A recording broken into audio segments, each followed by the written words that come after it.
What's up, friends? My name is Aaron Ciotti. Everybody calls me Ciotti. That was me managing to get into the car through the little crack in the window. That was the Meteor 65 Pro on prototype 0603 30,000 kV motors with the new Gemfan 35mm S props bi-blades. Boy, oh boy, that runtime. Super short runtimes. Flies great, though, right? Flies really, really good. Flies just as good as all these 65mm rigs, but gets half the runtime. Could potentially be because the 0603 motors, 06, 6mm wide, 3mm tall. 2 to 1. That ratio is a motor that will typically get really hot. When motors get really hot, they become a lot less efficient. And so that's kind of the only thing that I can think of. I mean, when you do the Meteor 65 Pro build, you do gain a bunch of weight, right? That rig was 2.5. I did a stream a couple streams ago. I weighed it and talked all about it. I want to say it's 2 to 2.5 grams heavier than a regular 65mm rig. So probably a little bit of column A, a little bit of column B, right? Heavier. 0603 motors with a big propeller, asking for a lot. It had great power. It flew great. I railed it around the basement a bunch. It was surprisingly good, but a minute and a half runtime, like that's gonna annihilate all your 300 mAh batteries, and that's just obnoxious. That's just an obnoxiously low amount of runtime. C Joe with a $2 super chat. He says, "I bought another vehicle. What'd you buy, dude?"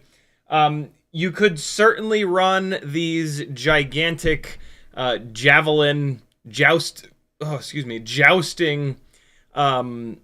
Weebleed 465 mAh batteries on that rig to get some of the runtime back, but then it's even heavier, and you can't really crash with those batteries because they stick out in front of the frame. So if you nose it into something, that battery is going to just blast backwards and probably rip the battery leads right off the board. So it's a cruising battery, and I don't really cruise with tiny whoops. I fly them hard. And so 1953 Ford F350, nice. Weighs less than the Bentley. Cars that weigh more than Ford F350s. That's a small club. So yeah, that's what you were watching. I can't show you that rig because I've taken it apart. It just doesn't make any sense. That is it's not enough runtime. It's just not enough runtime. I could maybe get a little bit more runtime out of it by going to an 802 motor. It would need to be 30,000 kV, 33,000 kV to get the power out of it that I would want with how much heavier it is. It would gain weight. 802s are heavier than 603s, so now it would be even heavier. But I think that the 802 motor would be more efficient than the 603. 802, 4-to-1 width to height ratio. So an 802 is going to stay a lot cooler, and it's going to be more efficient. It's going to lose a little bit of efficiency because it's a little bit heavier, but still, the motors getting hot is one of the big things on these tiny whoops that just totally kills performance. I'm not going to do that because it just the 65 Pro to me just doesn't really make any sense. If you want to fly inside, it's a regular 65. If you want to fly outside, it's a 75.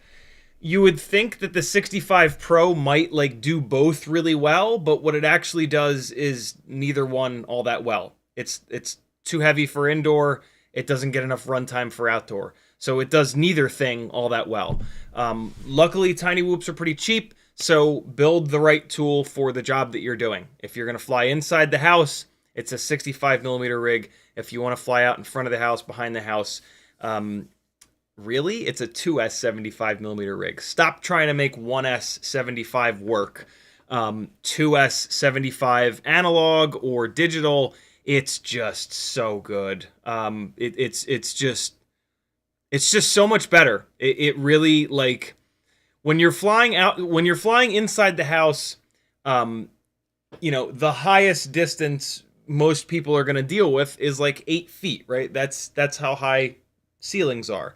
As soon as you go outside the house, sky's the limit, literally, but you're going to want to throw the thing 20 feet up or 25 feet up. You're not going to want to go hundreds of feet up like with a 5-inch freestyle rig, but you're going to have, there's going to be a tree where the bottom of the canopy is 20 feet up, and it's really fun to fire it up there and then let it dive down. And the 2S rigs do that beautifully. At the moment, my favorite 2S analog rig is actually on 802s. 802 19,000 kV tiny whoop onesies. You can also get the Happy Model RS 0802 20,000 kV motors. Those are the cheapest, I believe, 802s, and they're all over the place. 1.5 millimeter motor shaft, that's a necessity. Happy Model X12 AIO, whatever camera and canopy you want, decent antenna because you're going to be flying it outside. I love the ORT Micro Vs. BT 3.0 is the way you want to go. Mobula 7 V3 frame, and then the Tiny Whoop 300 mAh batteries when they come back in stock. They're worth waiting for. This setup is just outrageously good. It's just unbelievable. If you're going to run the 802s, you are going to need 1 millimeter motor risers. You can get them from a Beta FPV Air 65 or 75 frame, then you're going to need the hardware. You're going to need M1.4 by 4 or M1.4 by 5 screws. I have 100 of them coming that will be available on the Etsy store. I also have the spacers available for you.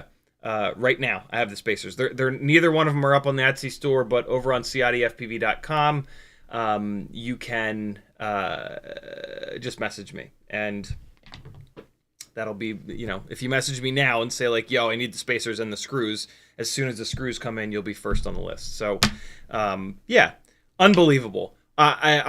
This is my favorite thing to fly right now. It is just so goddamn fun.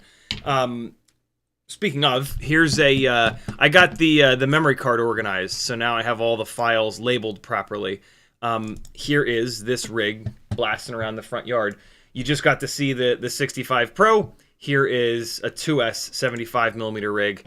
The performance is just outrageous. The Traveling Drone Junkie with $1 super chat. Thank you for the support, my friend. No comment, just wanted to support the madness. I appreciate it, brother. In the chat, Cheetonian was first. Hockey Rounds, Aaron B. What's up? It's Nick MFR. Frank Nicholas, Uriel, the Traveling Drone Junkie, Levster, Douglas 6, Anonymous, Frank Nicholas again, Northern Tier, Chaser, Cjo, Rod FPV, Levster, Scotty Scott, LO the Kiddison, James Thomas, McMucus, Cjo, Uriel, Hendrix Freakazoid. I haven't seen you in a while. Hendrix, how you been, brother? Uriel, Cjo, Timmons, Anonymous, Hockey Rounds, Level 1 Drone, B-Man, Dave S. Captain Calgary, what's up, everybody? Thanks for coming. Merry Christmas. I'll see you Wednesday night. Regular stream Wednesday night. And then Friday we're gonna do the 12 hours of Christmas stream. I don't know what time it's gonna start. Probably 2 o'clock. We'll probably do 2 p.m. to 2 a.m. Like we did last year. Yeah, should be a good time. We'll do a whole bunch of giveaways. You guys will get to decide how many hours I wear the horrible red onesie. Yeah, we'll have a good old time. Just like last year, just like the year before. Maybe just like the year before that. Have I done it 3 times in a row? The first year I did it, it was a 24-hour stream. And then I either did it once after that as a 12-hour or maybe twice after that. I forget. It's been a bunch of years that I've been live streaming.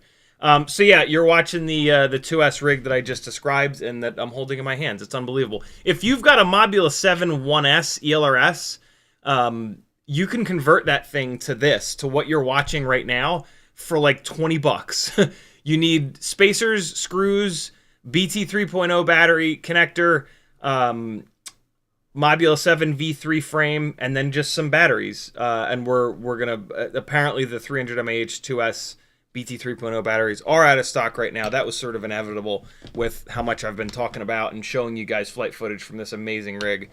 I'm sure Jesse will get a bunch back in stock.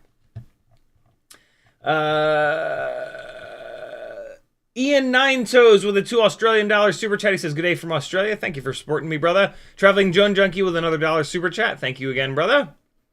Oh yeah, oh that's right. Yeah, it was the 24 hours of Le Mans stream. That's right. That's right.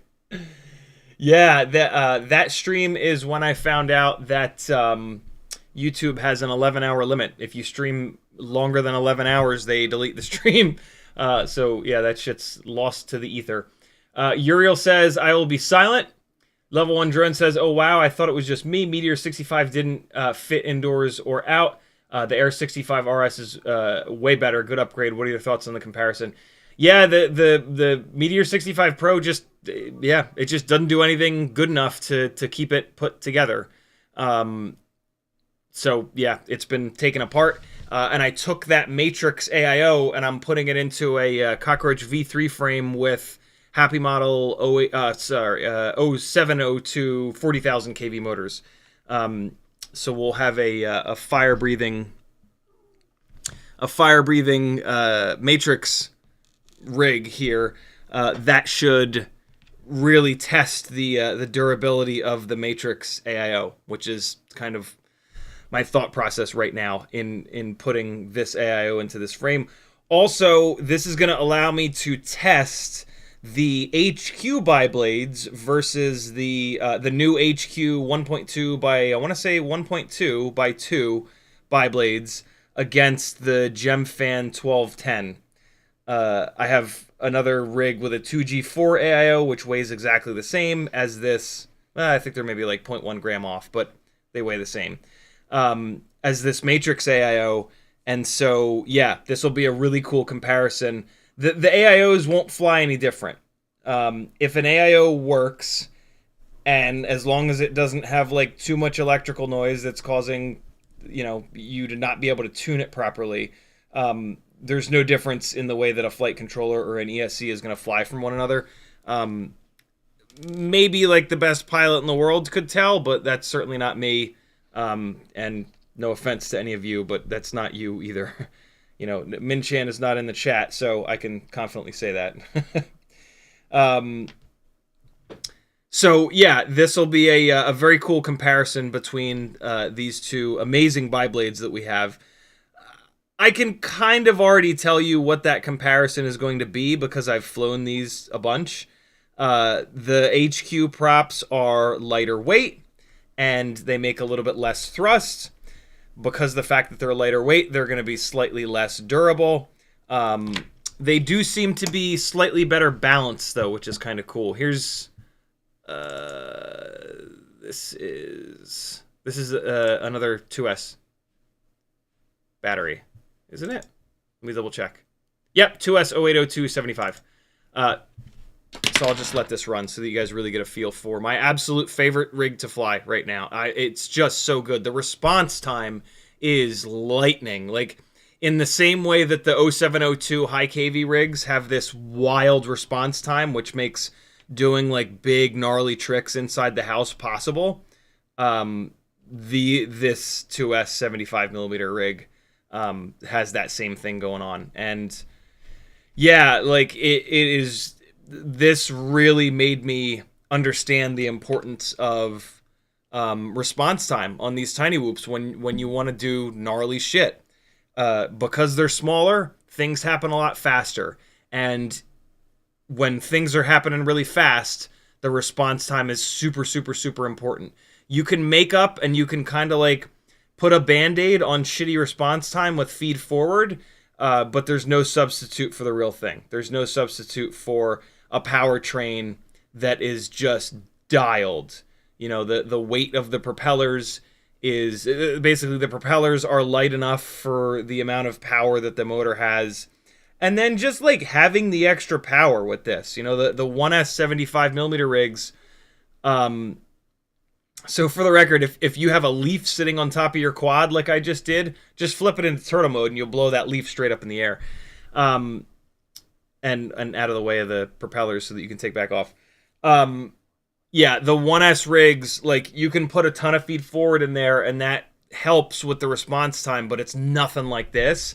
And then this thing on 2S at the bottom of dives, you just blip the throttle, and you're good to go. There's no, like, sitting on the throttle. There's no, like, it sitting into its own prop wash.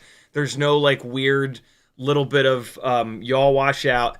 It just makes a bunch of power, stops, and then you keep flying in the same way that all of our bigger stuff does, in the same way that our 4S 3-inch rigs do and our 6S 5-inch rigs do.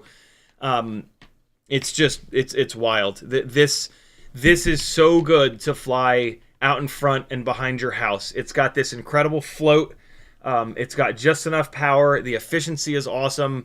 It's super quiet. You could fly this anywhere, man. I can't wait for the weather to kind of warm up a little bit, and to take this thing into downtown Atlanta and just rip everything, like all the buildings, everything. It's a little tiny whoop. It's a fucking toy. It's a little kid's toy. Like, nobody's gonna talk shit. I'm gonna dive every single building in Atlanta with this thing, and like, nobody is gonna be the wiser. And if anybody does see me flying it, they're gonna laugh and say like, yeah, you can't fly drones here, I guess, even though that seems like a cool little toy. Just go away, right? Like, try that with a fucking 5-inch rig, especially nowadays, right? Go dive a building in an inner city area with a 5-inch rig. You'll be in fucking jail. So yeah, this is absolute magic. I mean, even like, it like I've always wanted to take the 3-inch builds that I've got with the Runcam hybrids downtown and do that kind of stuff.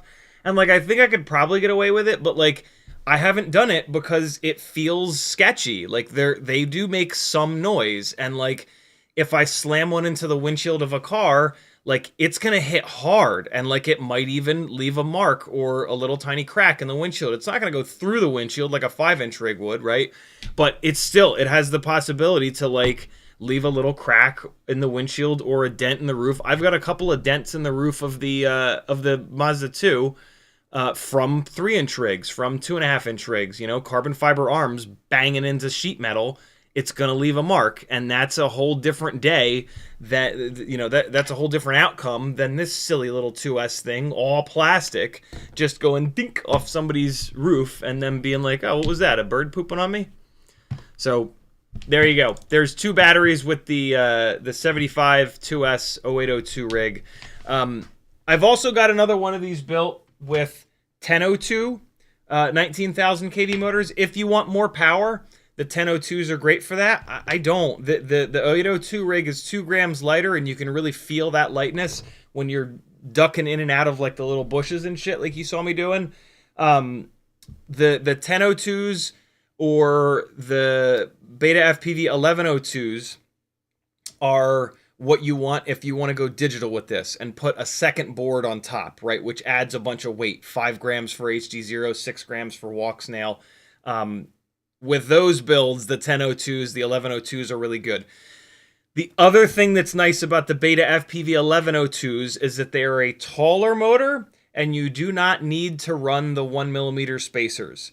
So if you want to do one of these 2S 75mm builds and you don't want to wait for me to get the screws in stock, and you don't want to wait to order the spacers from me or from Beta FPV, yeah, the Beta FPV 1102 18,000 kV motors are just tall enough where you can run them in this Mobula 7 V3 frame without the props hitting the duct supports.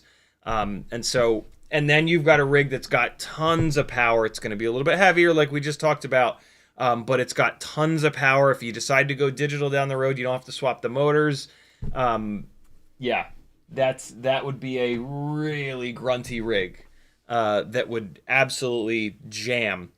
I don't think you're going to need all that power with an analog build, but hey, there you go. If you want to do the build without the spacers, that's how you do it. I don't know of any other 802 or... I bet you the Beta FPV 802 motors are tall enough. If Beta FPV's 1102s are tall enough to do this, I'll bet you their 802s are roughly the same height. How can I compare this? So I'll compare it to a 1002 that's kind of short. So this is a Flywoo 1002 that I'm just kind of putting in here to compare. And man, I don't know. It's tough to say. It's tough to say. Let me take one of these props off, and I will measure it. The height, yeah. So we need to. I need to do a spreadsheet session, and we need to get some heights for a bunch of different motors. I have an awful lot of these different motors. And so I need to get the calipers out and get proper heights on a bunch of these motors to see what's what, to see which, so that we kind of have like a definitive list of which. Initially, I just assumed that all of the 802s would be too short. And then somebody pointed out that they did the build with the Beta FPV 1102s and they were fine. And that made me remember that, like, across the board, Happy Model motors are shorter. It's this way with 702s. It's this way with VCI. The VCI motors are taller, just like the Beta FPV. The VCI 0702s are a little bit taller in the same way that the Beta FPV 0702s are a little bit taller. We learned this back when we were looking at the height of the ducts, right, from the motor mounting pad. And, like, when we realized that the Cockroach 65 V3 and Light AF frame have the ducts down lower. So with Happy Model motors, they're a perfect match for the Cockroach V3 and Light AF, which is great because those two are the best 65mm frames. All the other 65mm frames, the Air 65, the old school Meteor 65, the Happy Model 2024 frame, which is super disappointing. That Happy Model's own frame has the ducts, the guards up too high for the motors.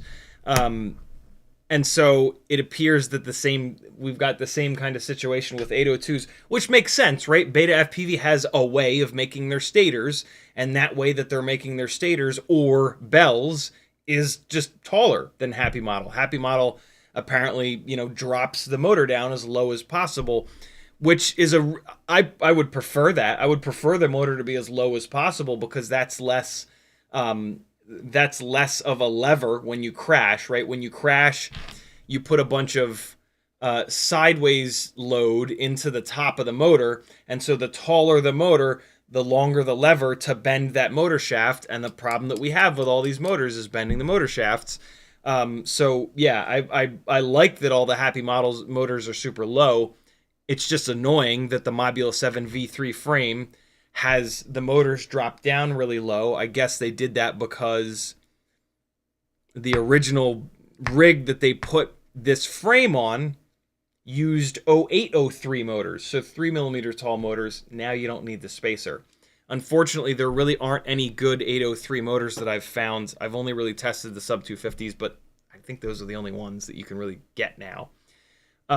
So yeah, but let me take a super quick look. I've got one of these Beta 0802s off. I can hold it next to one of these Happy Model 802. Oh god, yeah.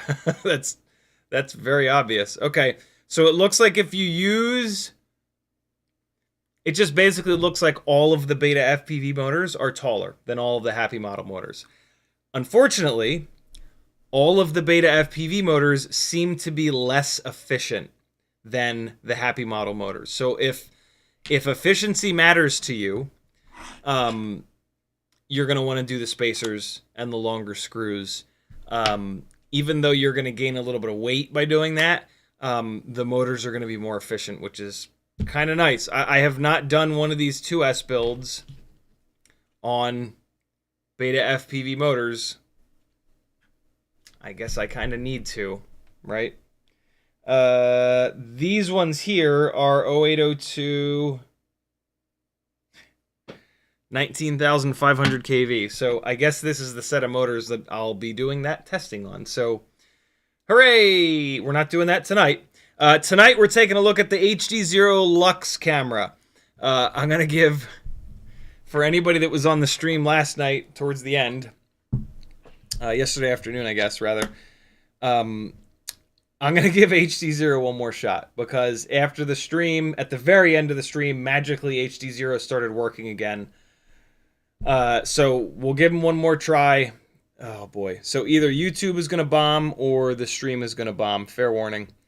I'm sorry. Either YouTube is going to bomb or Canon utility is going to bomb.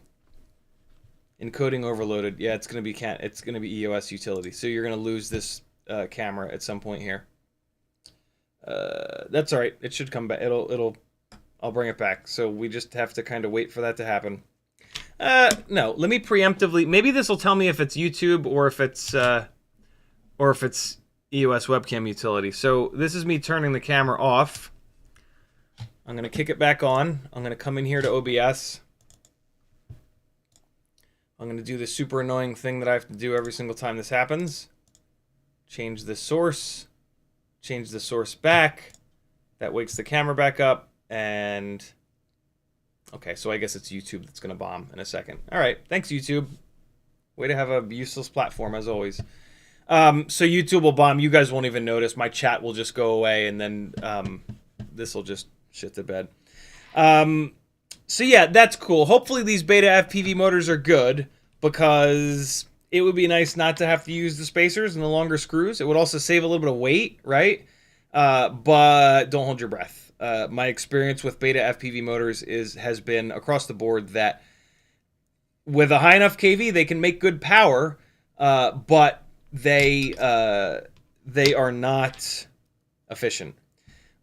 The problem that I'm going to have with this build, and why I won't really recommend you doing this, is that these beta FPV does not have motors with 1.5mm motor shafts.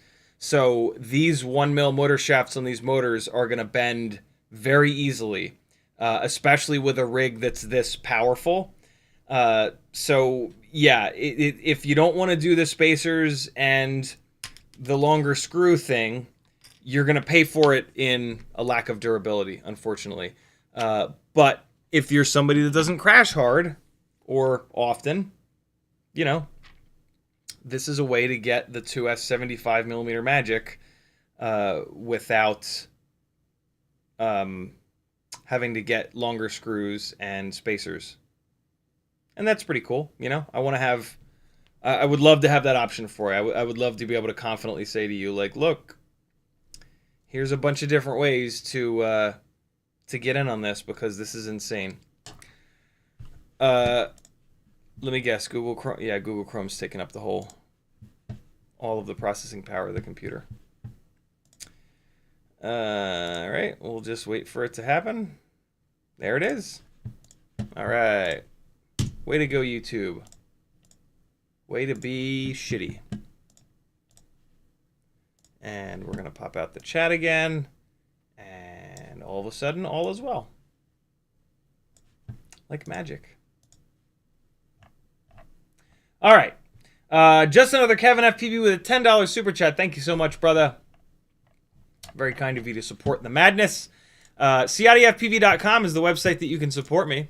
Lots of different ways you can do it. Patreon helps me out the most. There it is. Yeah, jump on the Patreon. It's only $3 a month. That's 10 cents a day. I do 10 hours of live streaming a week. You're bound to see me shit talk a product and not buy that product, and then I just saved you a bunch of money. So help a brother out. Kick me $3 of those dollars a month, and it'll help me test more stuff, and then I'll find even more stuff that you don't want to waste your money on. How's that sound? I greatly appreciate all of you that support me in all of the different ways. Hanging out helps the algorithm. Directly supporting me with super chats obviously is amazing. There's a PayPal link on my website here if you don't want YouTube to take 30%. I'm okay with it. They provide me a platform. It's not a great platform, but it's a platform nonetheless to live stream from. That's pretty cool. Twitch is not really a space for FPV folks, so if it weren't for YouTube offering live streaming, it would be a lot harder to do this, right? And they deserve something for that. They forced me to put ads on all my stuff, so I mean, they're making money there. But hey, it's all good. I'm not a greedy fuck. Try not to be, at least. You can also book a one-on-one session with me through Fiverr, or just message me and we'll schedule it. That's your best way to learn, right? I've been learning couples dancing this year. I realized early this year that I needed something outside of FPV, right? A few years ago, FPV stopped being a hobby and started being my job, my career, whatever. And I didn't really have much of another hobby, like kind of video games, but I don't love video games like being a hobby per se, because they're just awful addictive. And they're super sedentary, right? Like I'd been really looking for a hobby that would get me to move around a little bit, because I'm in my 40s, and it really, whoo boy, does it start to matter. And Maggie was a belly dancer, a phenomenal belly dancer for many, many years. Hubba, hubba. And she taught like dance fitness classes and did all kinds of stuff. She's got this amazing history of dance. She can move her body in ways that just is absolutely outrageous. Beginning of this year, she showed me a Facebook ad for a couples dance class that was starting up right down the street for us, actually in the spot that we had our first date. And I was like, hell yeah, let's do it. and it's been rad. It's been absolutely amazing. And so I've been doing these group dance classes all year, pretty much every Sunday. Eventually, it turned into Sunday and Wednesday when I found Wednesdays, I should say, when I found a specific kind of couples dancing that is super fun, which is called West Coast Swing. You should look it up. It's wild. And more recently, I've begun to take private lessons on Tuesday nights with an awesome instructor in basically Buckhead. The amount that I've learned from, and so, you know, the group dance classes are $10 or $8 or whatever, and you go over and over and over again, and you put reps in, and you do need to put reps in, right? But you don't get any real like individual tutelage. If you do, it's for like 10 seconds, and then you're gone.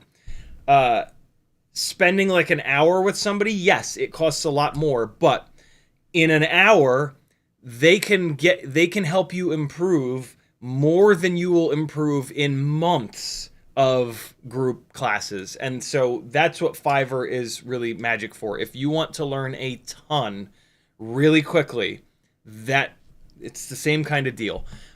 So hook a brother up, book a, treat yourself for Christmas, yo, buy yourself a Christmas present. Treat yourself to a Fiverr one-on-one session with me. Half an hour is $40, an hour is $60. We can work on flight instruction, getting you to fly better. We both fire up Velocidrone. We go into the same room together. I can see your stick overlay.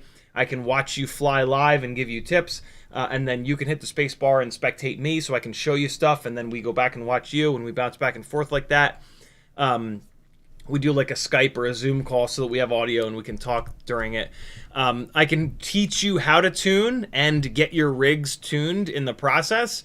I can help you plan out a build so that you buy a frame, a set of motors, a battery, pick a voltage, all the things that are going to fit perfectly for what you want to do with the rig, right? I've spent tens of thousands of dollars and, you know, 8+ years figuring all that shit out. And then you end up with a rig that actually fits with you know, what you want to do with it perfectly. Or if you just have a half an hour or an hour's worth of questions, by all means, right? Fire away. It's your dime. We can go over whatever you want. That's how you learn a lot really fast. I put as much knowledge as I can into these live streams, but one-on-one sessions are absolutely unbelievable if you want to learn a lot of stuff really quickly. There's a Teespring where you can buy some really fun apparel. There's an Etsy with a bunch of fun stuff there, and then there's a whole bunch of affiliate links. Use somebody's affiliate links, man. Pretty much every website has an affiliate program. Replace your bookmarks with affiliate links. Replace your automatic search results here when you start typing a website into your URL bar with affiliate links. You can remove your current most popular visited page on Amazon, or, well, look at this segue, or GetFPV, or Pyrodrone, Race Day Quads, Newbie Drone, Weebleed FPV, Beta FPV, FPV Cycle, Hasingi, Oh My God, Brain 3D, HDZero, Flywoo, Emacs, Banggood, Camera Butter, or AliExpress with my affiliate links. Remove your suggestions for those websites, right? Like, if you start typing Emacs into your URL bar, it'll probably guess Emacs.com. Well, if you can remove that suggestion, and then if you hit my Emacs affiliate link like 4 or 5 times in a row, the next time you type EMA, it'll think that you want to go to the affiliate link, and now you don't have to try to remember, because the affiliate links get wiped out every time you check out, or there'll be like a time period. After like a week, it wipes the affiliate link out. So it's a pain in the ass to remember to hit affiliate links every time before you check out. This is a way that you can not have to remember that, right? If you use bookmarks, it's super easy. Just roll through and make your bookmarks into these. But if you don't use bookmarks like me, it's almost as easy. Just remove your suggestions, click these links a couple times, away you go. And you'll be supporting someone. If you don't use mine, use somebody else's, but support us, and we'll keep making stuff here on YouTube for you to watch for free. You guys do a wonderful job. You know, I'll be honest, I'm not having a great day. I was not like super excited to live stream tonight. Sorry, it's not about you, it's about me. Around this time of year every year, my brain goes ape shit. But you guys show up for me, right? Like, you guys have literally showed up. You're here in chat, and you guys support me. And so I'm showing up for you, and that's important. My my main dance instructor for all year, Wilder, took his own life a couple weeks ago, and I'd become friends with him. Not super close friends, but we were friends, and it hit me super hard. And one of the things that Maggie said was that she was talking about herself. She said, I took Wilder for granted. And I did too. And something that you know, in working my way through the grief and the loss and all that, I realized how important it is to show up for the people or the places or the things that show up for you in life. And I didn't show up for the last two classes that Wilder put on. And I will regret that forever. And yeah, that was a hard-ass lesson. But, you know, in life that shit happens sometimes. And that, so that, yeah, that's this. For my Christmas shopping, I bought as much as I possibly could from eBay. eBay is all private sellers, right? So, you know, going through people's Amazon wish lists, I just grabbed every single one of those items and searched for it on eBay and saw if there was someone selling it on eBay that would be able to get it to me in time. And I bought most of my Christmas stuff from eBay this year. You know, there's a million little opportunities. I before that, I went to downtown Lawrenceville, and I went to their bookstore, their local bookstore. I went to as many privately owned places as I could to try to find a bunch of stuff. Nowadays, like, we all want very specific stuff, right? And so I kind of struck out doing that. But I tried, and in the future, you know, Maggie and I will spend more time in downtown Lawrenceville at those places, and instead of an Amazon wish list next year, I will have notes in my phone. You know, last time we were at the bookstore, what books she was thumbing through when I sneakily look over her shoulder, because that's what I do, to get gift ideas. And so, yeah, there's a million little ways that we can show up for small businesses, for each other, for, you know, whatever. And yeah, big time life lesson there for me. And so it really means a lot that you all show up for me. And it's amazing. It's super cool that I've been able to do this for the last 3 years, and I will continue to do it. You know, you guys keep showing up, and I'll keep showing up unless something really, you know, drastic happens. But let's keep it going. It is my honor to share all of the knowledge that I've been able to kind of figure out over the years, and build on that knowledge with all of you in the chat, right? Like, you guys have great ideas in the chat and over on the Discord channel. And it's, yeah, it's super cool what we got going in here. Super unique, right? Like, we're like a niche within a niche within a niche within a niche within a niche. And we've had a big impact on the way that micros fly over the last 3 years. Who would have ever thought that we could do what we can do inside of our houses with tiny whoops that weigh 17, 18 grams dry, right? And we didn't do all of that, right? But we certainly helped. We certainly together figured this shit out. And then We Bleed saw it, right? Lots of conversations with Jesse from Tiny Whoop as well. And that has affected the products that have been made. And that's amazing, right? So thank you guys for that. And, you know, as soon as I started streaming, I was like, yeah, all right, I feel better now. I'm among friends. I'm doing what I love to do. And so, yeah, you guys are the best. Cjo says, any giveaways or can I sleep? Sorry, brother. Yeah, no, giveaways are first Monday of every month. Ron Murray says, can I convert a Meteor 85 2S to 75, or is that useless? For sure. The motors are probably going to be too big, though. Most of the 85 millimeter, and the wrong bolt pattern, most of the 85 millimeter frames, 85 millimeter motor to motor, that is, right? 2-inch propeller, 85 millimeter to motor. Most of those frames are designed for 4-bolt motors. All of the 75 millimeter frames, well, not all, most of the 75 millimeter frames are designed for the 3-bolt pattern. Also, your motors are potentially too low of a kV. Let me take a look. Meteor 85 2S. Get FPV.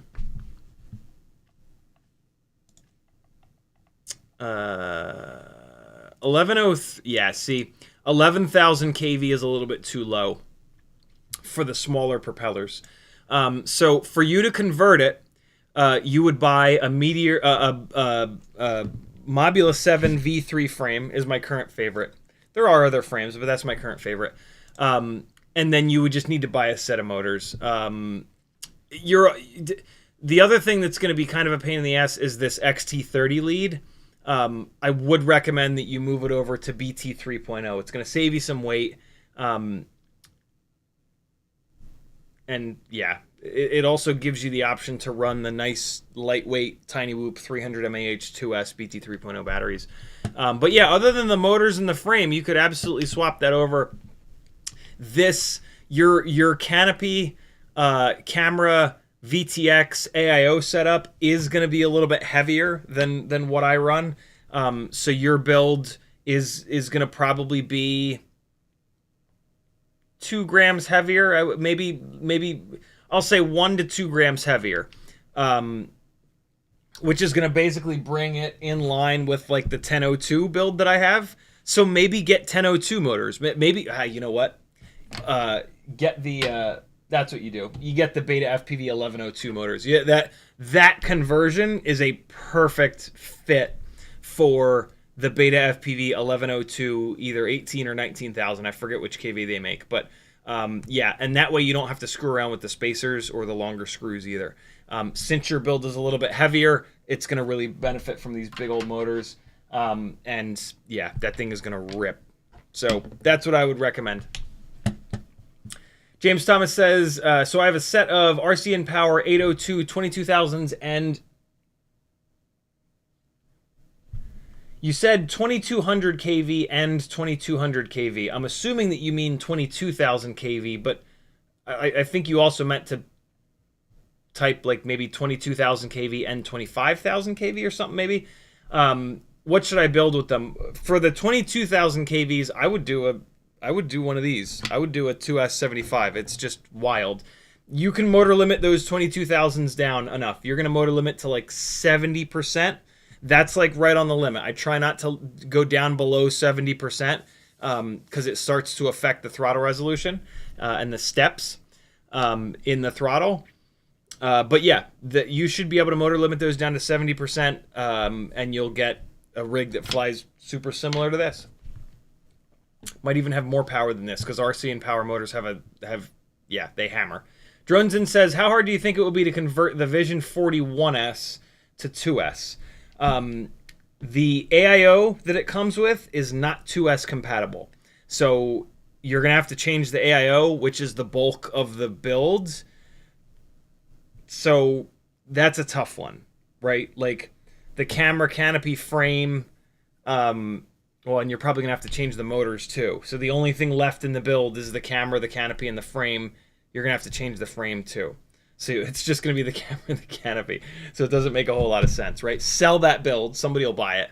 And then just build a 2S from scratch because you're not going to be able to use many, if any, of those parts, unfortunately. Uriel says, tomorrow I need to go streaming too. Just testing and if possible 24-hour for people in need. Very cool of you. Make sure you post that on my Discord. Link to my Discord is over on CiottiFPV.com. In order to get full Discord access, you do have to join the Patreon for $3 a month.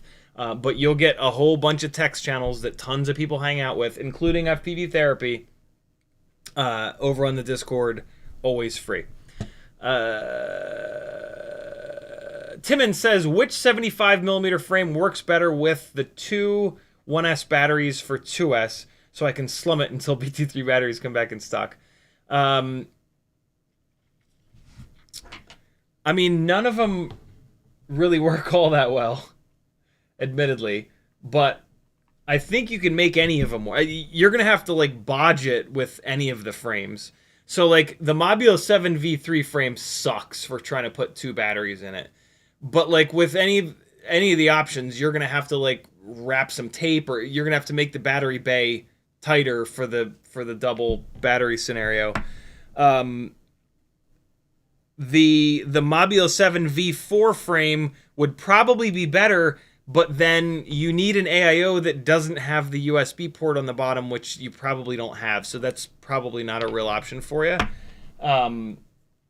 So yeah, that's a tough one. Worst case scenario, you just run a rubber band around the bottom of it and just hang them off the bottom. You know, it's a hodgepodge build anyway. You might as well go full jank and strap the batteries to the bottom. I would get the Mobile 7 V3 frame because it's the one you're going to end up with anyway, and just make it work. You'll be able to make it work. You'll be very easily able to design something that you can 3D print to close up this. This battery bay is too big, and that's what you want. You'll be able to easily make something to put those two batteries in there.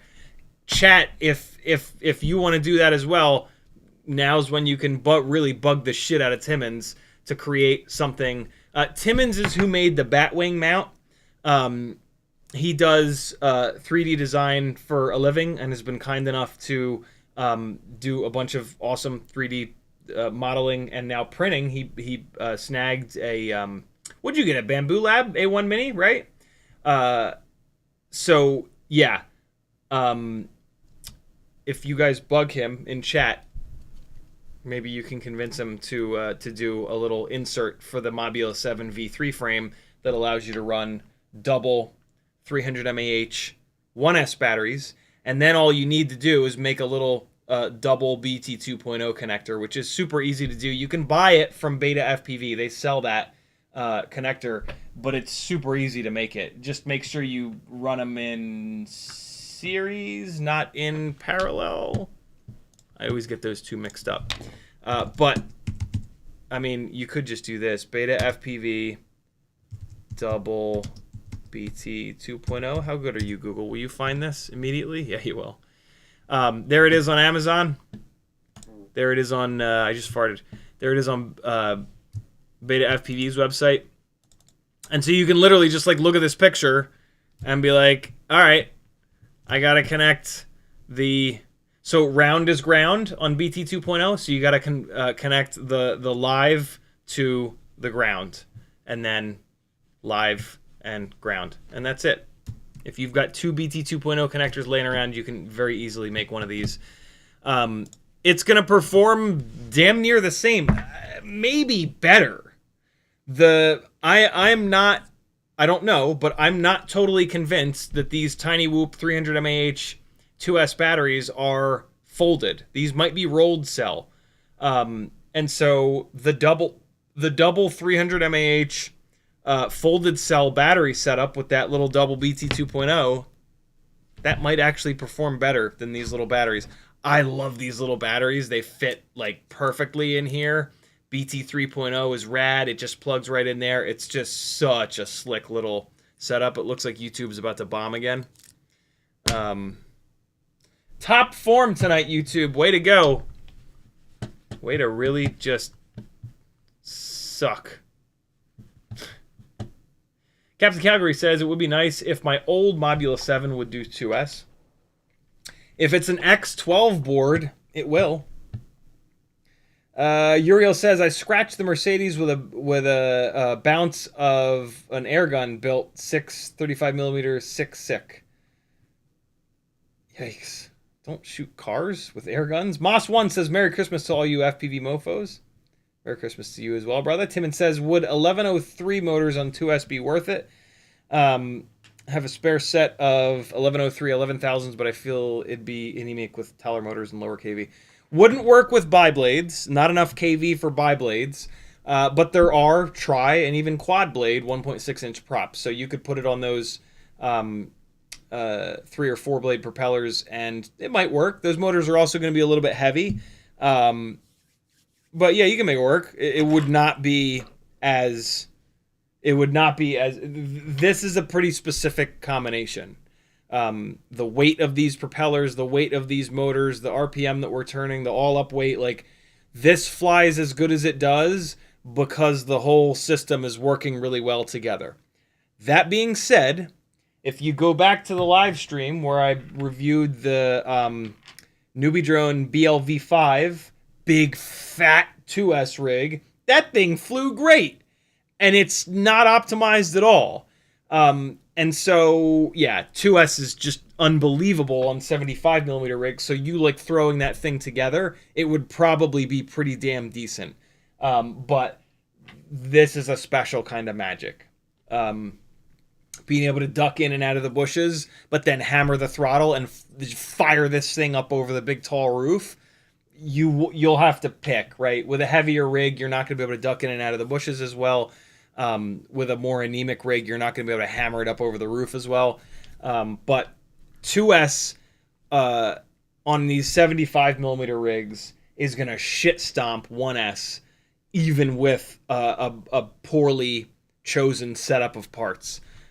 So yeah, it'll probably outfly any of the 1S things that you've ever built or flown.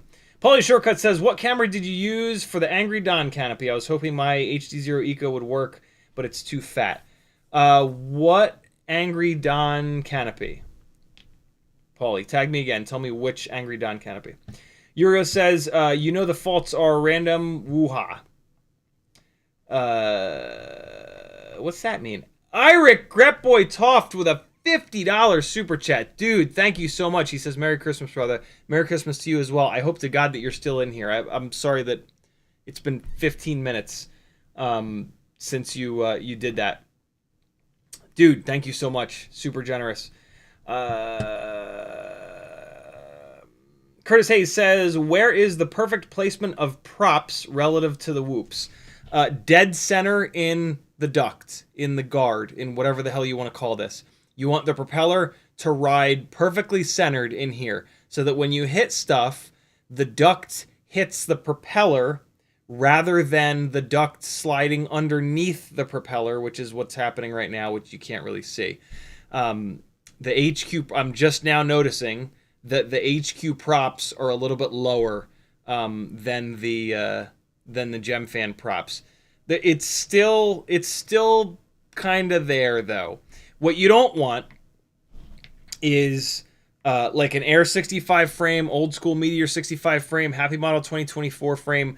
If you put Happy Model motors on those, the propeller very obviously spins underneath the duct. So every time you hit something, the duct pushes up over top of the propeller hits the duct support, the motor stalls out, and you fall out of the air. With a proper setup of duct height to propeller height, you will bounce off of stuff. You'll bounce off the wall and keep going. When the propeller sits too low, every time you tap anything, it stalls the motor out and it falls out of the air. It makes a big difference. Frank Nicholas says, see my text message from earlier today regarding PSAs about affiliate links being overridden if someone's using PayPal's Honey add-in. Yeah, somebody else posted something about on the Discord, I think. Yeah, I'm not familiar with Honey, but apparently Honey is bad. Not only in this way, but apparently they're screwing over. It's probably all related to this, but yeah, if you're using Honey, it is screwing over content creators. So if possible, stop using it because it's bad, and they're the bad. So thank you for the reminder, Frank. I completely forgot about that. Uriel says, common coincidence is not your cross to bear. A week later, you would have been there 2 weeks. For sure. Yeah, I know that. But it just sucks. It sucks that, it sucks the way that it happens. And hard life lessons that stick with you, are like this, right? You know, the hardest lessons that you learn are the ones that actually stick around, and so maybe that was the universe's plan. I would rather have not it been the plan, but you know, can't go back in time. Moss1 says, worth the wait for the X12 ELRS to restock, or get the plug and play and add ELRS. I would wait, but check this out. If you can find a Mobula 7 1S ELRS in stock somewhere,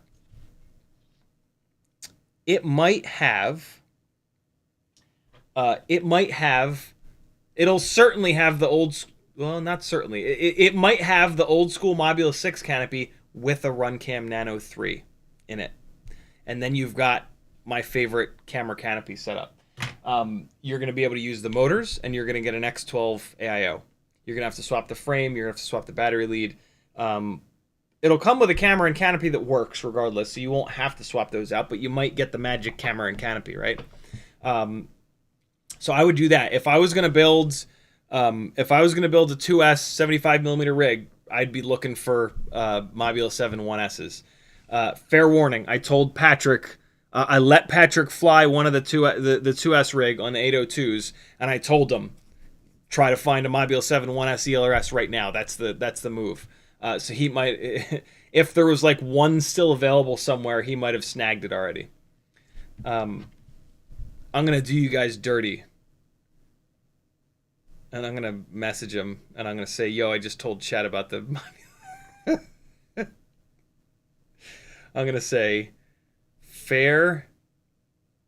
Yo, my phone is old. Fair warning. I just told chat about the Mobula 7 1S thing. So if you want you better hurry. They gun buy all. There you go.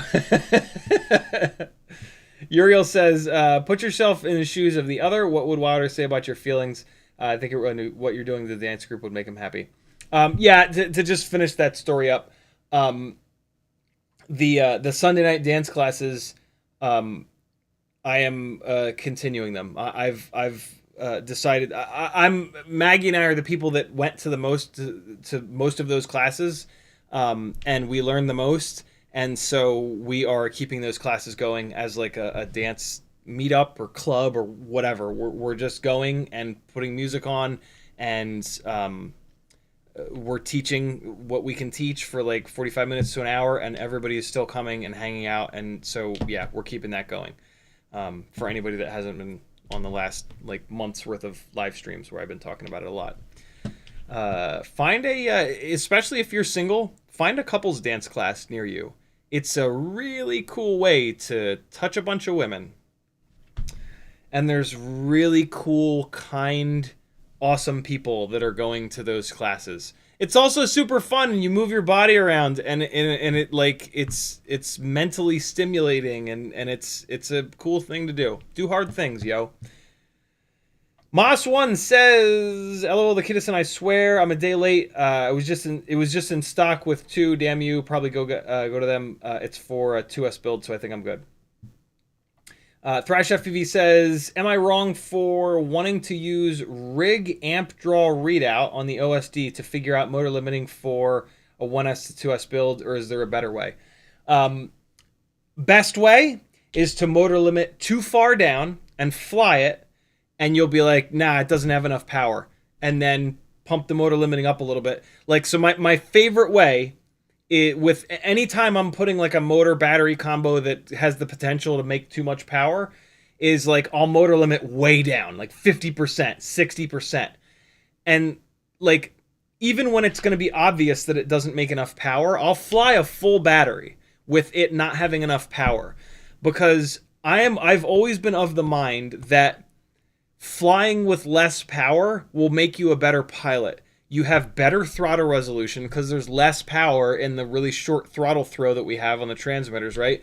But also it will allow you to get closer to stuff. Since you don't have all this power to fire yourself up into the clouds, it forces you to like fly in a way that's, in order for it to be like, you know, to get your adrenaline going and to like make the footage look good, you have to just stay closer to stuff. So it's a good chance to like, we do this thing where like we have power creep, right? Like we get another set of motors that's a little bit more powerful. We get better battery tech, more power, more power, more power, more power. And you can get to the point where like your rigs are way too powerful. And so like this is a cool way to hit the reset button and fly something with like not any power for a battery or two, and like realize, and you might realize like, shit, man, everything I've got is way too cranked up. Let me put motor limiting on everything down to 95%.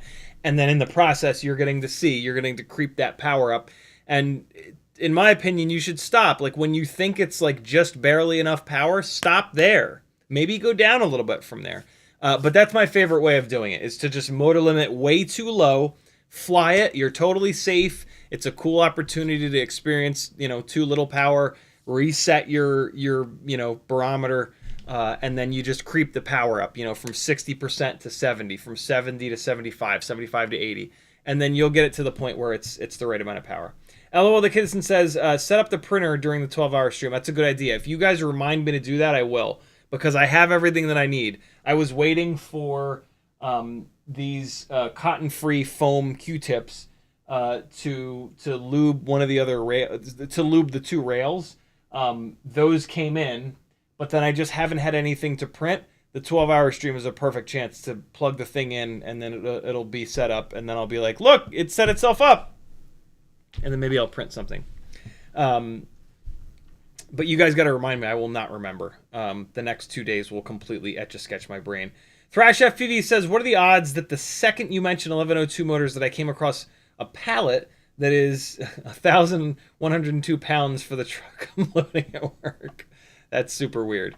Ginger FPV says, hey, I'm filming a light show for Christmas. Any pointers? I don't know what I'm doing. The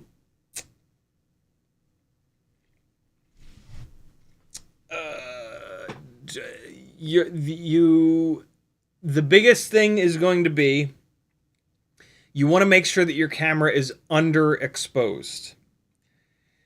If you leave your HD camera on auto, it's going to crank its ISO way up, because it's going to try to make a night scene into daylight. And it's going to get super noisy, and it's going to look terrible. So what you want to do is limit the ISO. Limit the ISO from 100 to 400. And then that's going to make sure that it doesn't overexpose itself. And then what happens with Christmas lights when they go overexposed is they kind of all turn white. And that just looks dumb. And then it's going to, by it cranking the ISO up to like 1600 or 3200, it's going to get really noisy and look terrible. So much like with flying fireworks at night, you want to force the HD cam to underexpose things, because it's nighttime. And so you want the base exposure to be black. The subject that you're flying, Christmas lights, fireworks, those are bright as hell. And so if the base exposure is black, those fireworks or those Christmas lights are going to then be correct, because they're like the amount of brightness that you get during daylight. So you're kind of forcing the camera to think that it's filming daylight, so that you can properly expose the fireworks, the Christmas lights, blah, blah, blah. That's the biggest tip that I can give you. Other than that, just don't hit anybody. Timon says, I did find out, though, that you can double stack 2 Lava 450s in the V3 frame. Not that you want to lug that elephant around. I think I did that on that stream where I was screwing around with that. Yeah, you can. God, they fit in there pretty good. But yeah, they'll be very heavy. Very, very heavy. It'll totally work, though. 2S makes plenty of power. It'll haul them around just fine. Stop asking good questions, chat. We got to get this Lux camera soldered up. I have to direct solder this Lux camera. So we're gonna fly this thing with the lightweight camera I'm also going to play with the settings on the lightweight camera to see if I can get that weird oval shit that it does. It's almost like maybe it wants to be 4:3, but it's 16:9 or vice versa. We're going to mess with that real quick in the goggles to see if there's something weird going on there, but I don't really think there is. Cheetonian says, wire gauge is probably a limiting factor of the double pigtails. It's less than the BT 3.0 gauge. BT 3.0 wire gauge is 22. 22 AWG. Regular BT 2.0 is also 22 AWG. Ain't that some shit? I guess because of the higher voltage, they don't need to really go up in wire gauge. I would not have thought that to be the case. Wait a second. Hold on. I was looking at the wrong thing. I was not looking at a BT 3.0 lead. This one's so short that it doesn't have the stamping on it. BT 3.0 is 20 gauge. Not much of a difference. You probably get. I'm sure you can get away with 22 gauge. Yeah, not much of a difference there. Metal Dirtskin with a $10 super chat. Thank you, brother. He says, can barely get YouTube to stop crashing browser long enough to send this, but Merry Holidays, my brain goes to crap this time of year as well. Yeah, it's crazy. It is a crazy time of year. Iric Repboy Toff says, yep, I'm still here. By the way, is there some way to convert a battery from PH to BT? Asking for a friend. Yes, but it sucks. The PH 2.0 batteries, if you've got a battery with a lead coming off of it, it's easy, but you wouldn't be asking the question if you had this situation. What you're asking about is the batteries that have the plastic bastards on them. You got to break the underneath this plastic bastard are tiny little wires. So you got to break the plastic thing off, and then you've got like very little wire to work with. It's totally doable. You can absolutely do it. It is a pain in the ass though, and like these BT 2.0 batteries are so cheap that to me it's just not worth it. The other thing is, once you've broken this plastic thing off and you're just dealing with a BT 2.0 lead that's on wires, the battery will try to shoot forward. Like when you crash, when you nose it into something real hard, the battery will try to fire out the front, and it's just maddening. The plastic thing keeps the battery from doing that, and that's just like super, super, super nice. So yeah, totally doable, but it's a real bastard. And so yeah, support Weebly or Tiny Whoop or Beta FPV and snag yourself a set of 300 mAh BT 2.0s. Pauly Shortcut says X12 version 2.2 able to go 2S. I assume so. I don't know about the different versions of the X12, but as far as I know, all of the X12s are 1S to 2S. I didn't notice it. I never noticed it on the specs that they were 1S to 2S. Himok says, is it a good idea to swap the Meteor 75 Pro frame with the 75 Air? It's 3.3 grams lighter. Are the 1102 22,000 kV a lot for 75? No, they're perfect for 75. I don't know if it's a good idea or a bad idea, but I'll say this. The 75 Pro frame is going to give you more power at the expense of more weight, right? Bigger prop, more power, maybe more efficiency. It's probably a wash, right? Because of the weight gain. If you want a more powerful, faster rig, Meteor 75 Pro. If you want a lighter weight, more maneuverable rig, 75 Air. Yeah, pretty straightforward on that one. Don't overthink that one. Thrash FPV says, Honey will let you check for Oh, that's right. I remember I used Honey at one point. It'll allow you to check for coupons at checkout, and then it might say it didn't find any, but then it changed the affiliate. Oh, it changes the affiliate link to theirs. Oh, that's kind of shitty. Frank Nicholas says Honey is a shopping tool supposed to help you find the best price online. When Honey is installed as a browser add-in, you check out overrides content creator affiliation. That's kind of shitty. I mean, I get it. That's how they stay in business. But I'm surprised that that's allowed.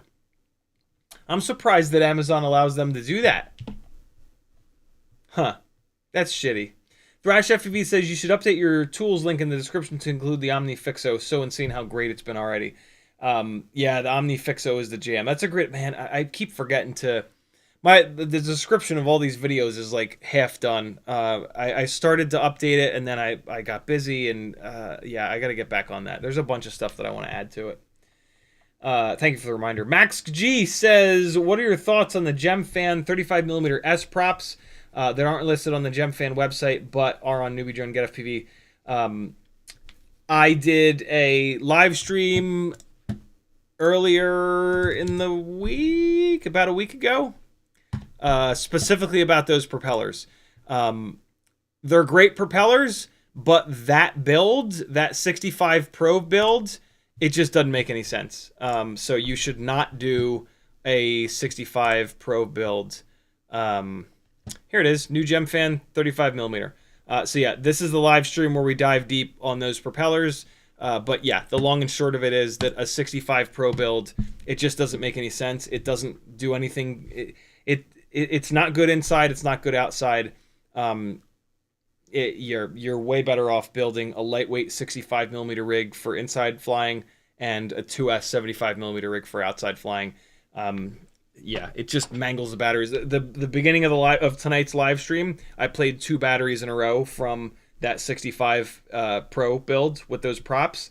It only gets a minute and a half of runtime when you fly it outside, which is just atrocious. So yeah, unfortunately, a 65 Pro build is just, it's, you know, standard hype train kind of stuff. You know, look, something different where you have to buy our stuff to put on it. Everybody buy it. It's definitely better. No, it's not. If it were better, everybody would have moved to those bigger props, right? Thrash FPV says, can I send you some print links? No. I'm not diving into printing a bunch of stuff this early. Plus, I have a whole bunch of shit on my Thingiverse that I've been meaning to print. I'm not interested in 3D printing at all. For whatever reason, it's just not something that that I'm into. So like, I'm not going to offer to print stuff for you guys. Sorry. But there are plenty of people in our community that have 3D printers that are into it, that are kinder than I am, that will probably print stuff for you. Jump over to the Discord, post in general nonsense. Or I think I even have a 3D printing. I do. I have a 3D printing text channel. So go in there and I bet you somebody will be willing to print whatever you want. Did I forget to post the... wow, I forgot to post the links to tonight's live stream. Thank you, Spaceman Spiff, for... for posting a link to the stream. Jesus Christ, what's the matter with me? I will do it now. At everyone. There you go. Yikes. What a dum-dum. I've done that a couple times. Careful with that shame. That's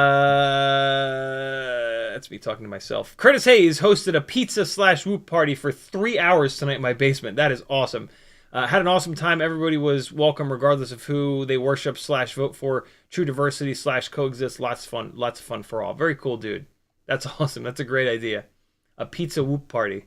Thrash FPV says, when's the 12-hour stream? Friday. Probably starting at 2 p.m. Maybe starting at noon. Professor Biohazard says, have you noticed that none of the US FPV websites have the Beta FPV, the Beta 75 airframe listed at all? I have not noticed that. They might just not be able to get them. I don't know. That's interesting. Uriel says, any idea when I go live? I make a Velocidrone sim server. Also, when you're online, I go to dinner. I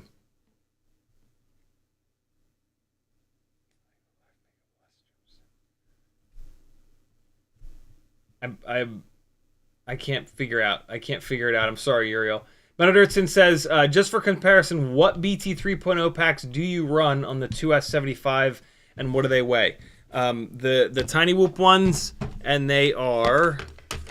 I think we've done this before. I think they're ever so slightly lighter than the double 300, or maybe not.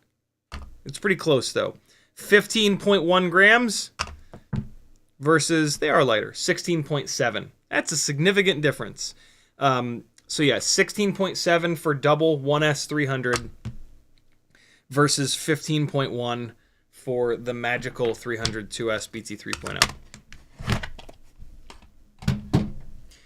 That is a significant weight difference. My guess is going to be that also on the quad that the single BT 3.0 lead is probably lighter than the double BT 2.0 leads. All that being said, 2S has power to spare. So the double 1S build will absolutely rail. Moss1 says that Walksnail Cockroach V3 mount 65mm tiny whoop is sick. It is indeed. Timmons really hooked us up by killing it on that Batwing mount. All right. Diving in to HDZero once again. Hopefully it's not as maddening as it was last night.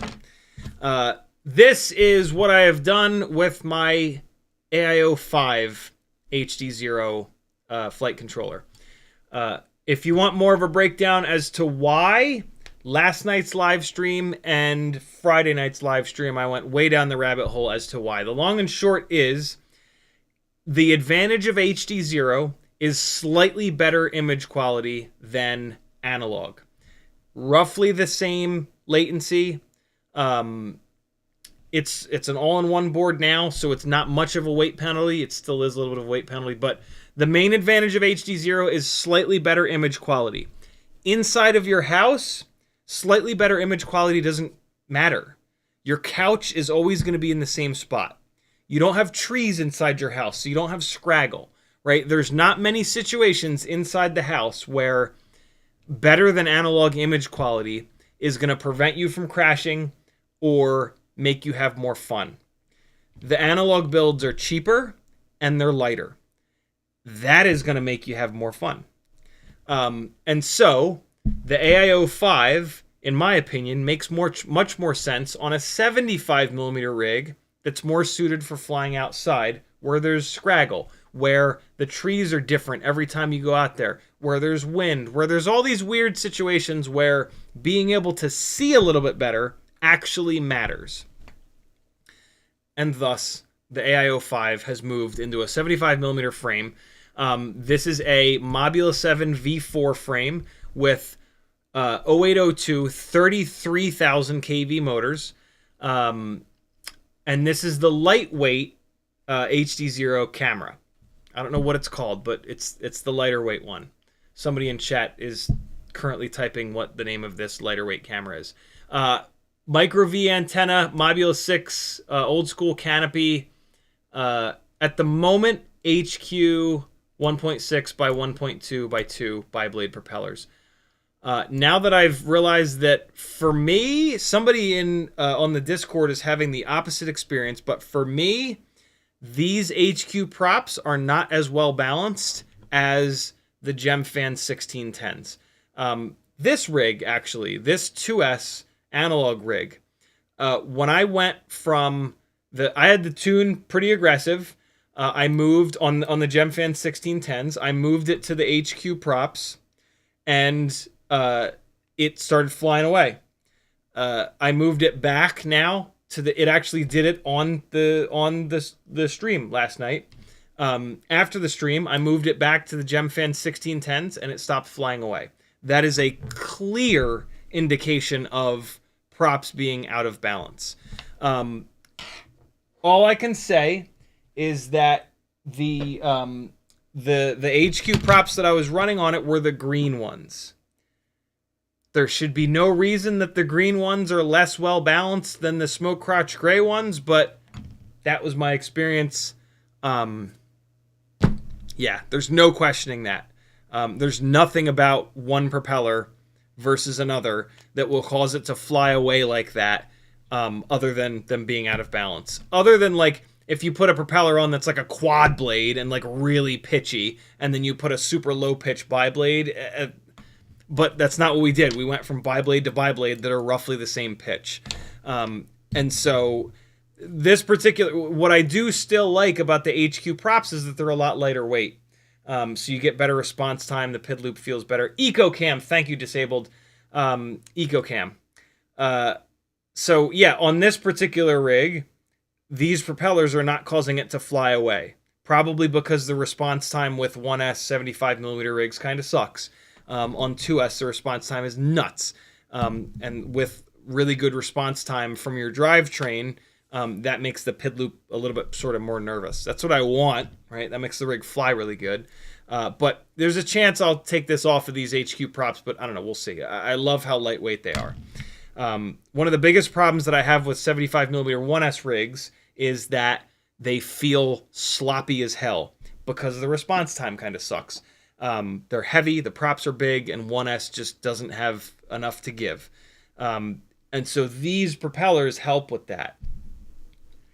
So yeah, let's fly this real quick. As it sits with the current Eco Cam, I'm going to mess around with 4x3, 16x9 to see if I can figure out what the hell is going on with, like, you'll see. The circle gates become oval on this Eco Cam. It's very awkward. So yeah.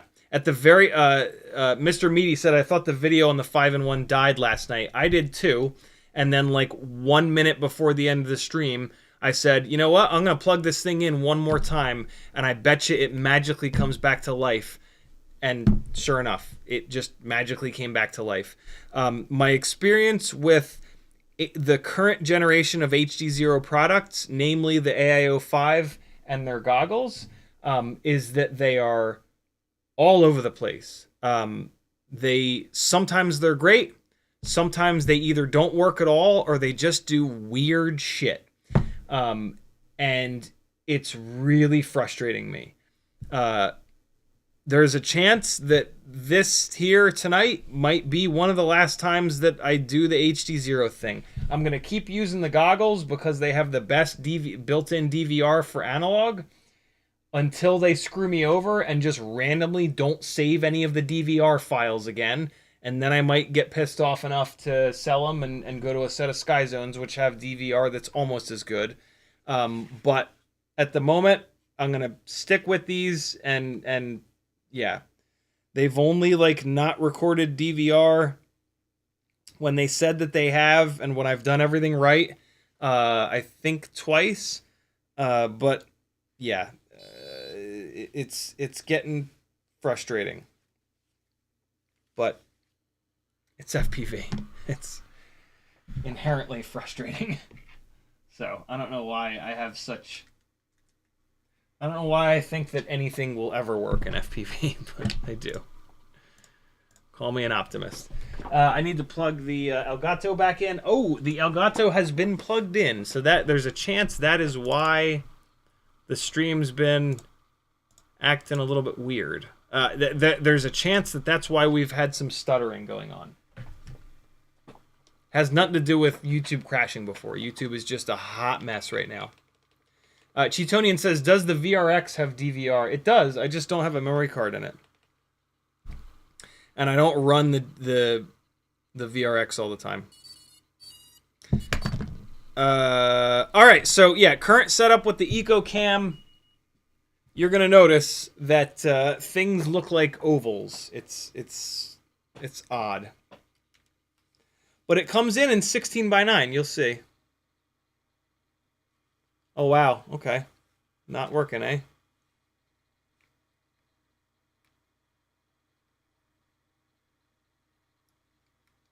Oh, wait. No. Okay. It's still an analog. Well, no. It's, Oh, there it goes. Is it on... Let me guess. It's on race 1? Yeah, it's on race 1. Hold on. The AIO5 randomly changes its channel back to race 1. Which is incredibly frustrating.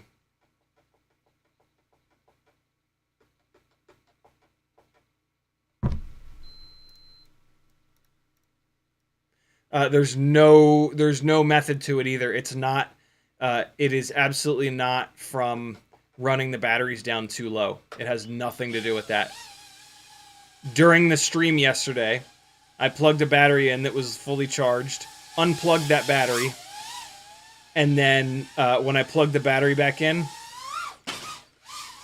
the AIO5 had changed down to race 1.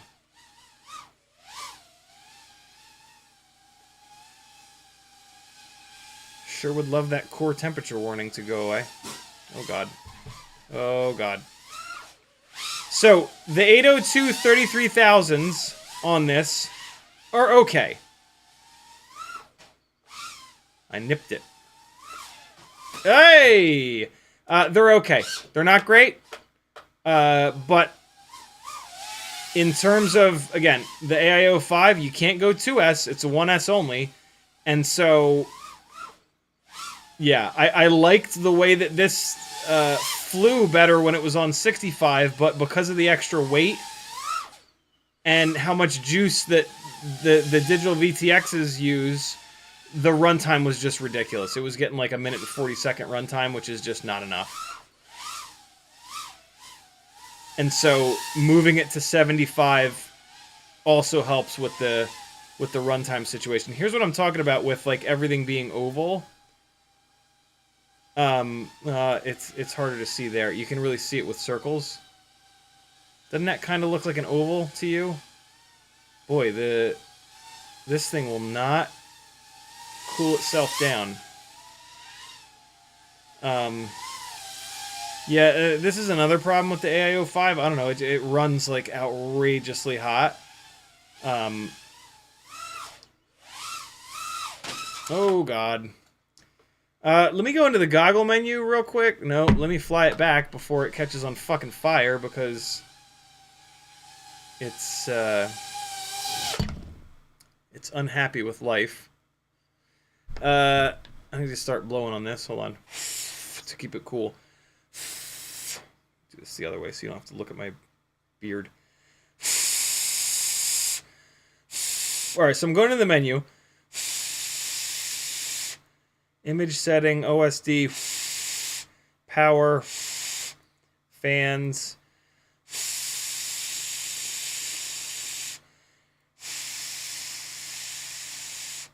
Alright, well, there's no option to go from 4x3 to 16x9, so there's the end of that. Okay.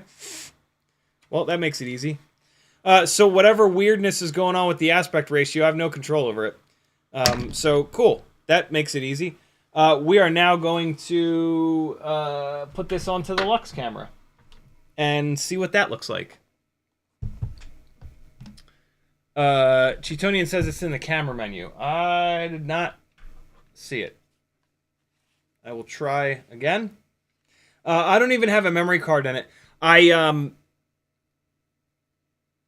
didn't just Stevie Wonder that, did I? I don't think I did. Could you guys see what I was doing? After the live stream, maybe during the live stream last night, I plugged in a battery. Oh, we saw it. Okay, good. And it did. I did put a memory card in it, and it did record the DVR just fine. Again, like across the board, my experience with HDZero is that it'll work. I will change nothing, and then it will not work for a while, and then I will change nothing, and it will start working again. This has happened a whole bunch of times in a row. This is not just once or twice. This has happened over and over and over again with the HDZero goggles and with the AIO 5. I am changing nothing. I am plugging a battery in. I am flying it. I am unplugging the battery. I am plugging another battery in. And it just doesn't work anymore. And that is what I've heard from so many people. Is just that HDZero is incredibly buggy. It makes sense. It's like a couple guys doing it, and they're trying to do something outrageously difficult. So, you know, I as I've been saying, I love that HDZero exists, but it's just really frustrating me. And I just kind of don't have the patience. Unfortunately, I don't have the patience, and it's not good enough. It doesn't do anything well enough to justify the frustration. Walk Snail, the image quality is so good that I'm willing to put up with frustration, but I haven't really needed to. Walk Snail just kind of works. So I don't have a camera menu in here. I've got scan now, source image setting, OSD, power, fans, record option, auto scan, ELRS, Wi-Fi, head tracker, playback storage, firmware, focus chart, clock, input, go sleep, and that's it. So there's nowhere in this menu to adjust. The only spot would be image setting, but there's nothing about 4x3, 16x9 in here. In OSD, there is OSD mode 4x3, 16x9, but that's the OSD mode. That's not the video. So yeah, there's no... I think it's this Eco camera. I think the Eco camera has no... Are you guys kidding me? There's a stick command? Oh my god. Alright, hold on.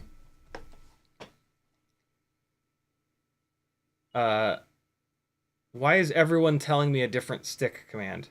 HDZero camera menu, Cheetonian says, is left stick all the way right, right stick center. What the hell does that mean? Professor Biohazard says sticks in and down. Oh, look at that. Oh, I gotta start blowing on this.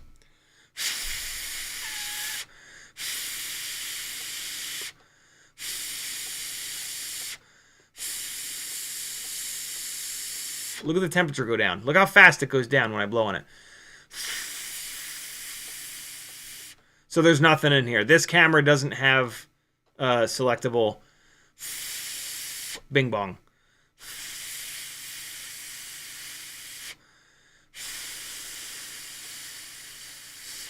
Unless it's LP mode. I wouldn't think it is.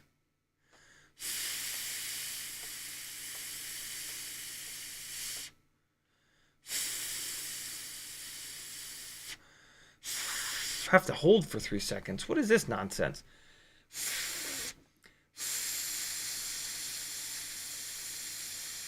I have a fan. It doesn't work as well as just doing this real quick.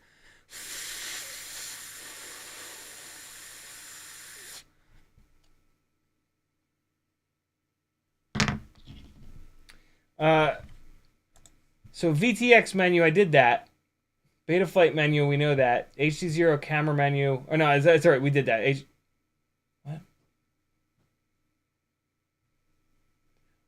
What?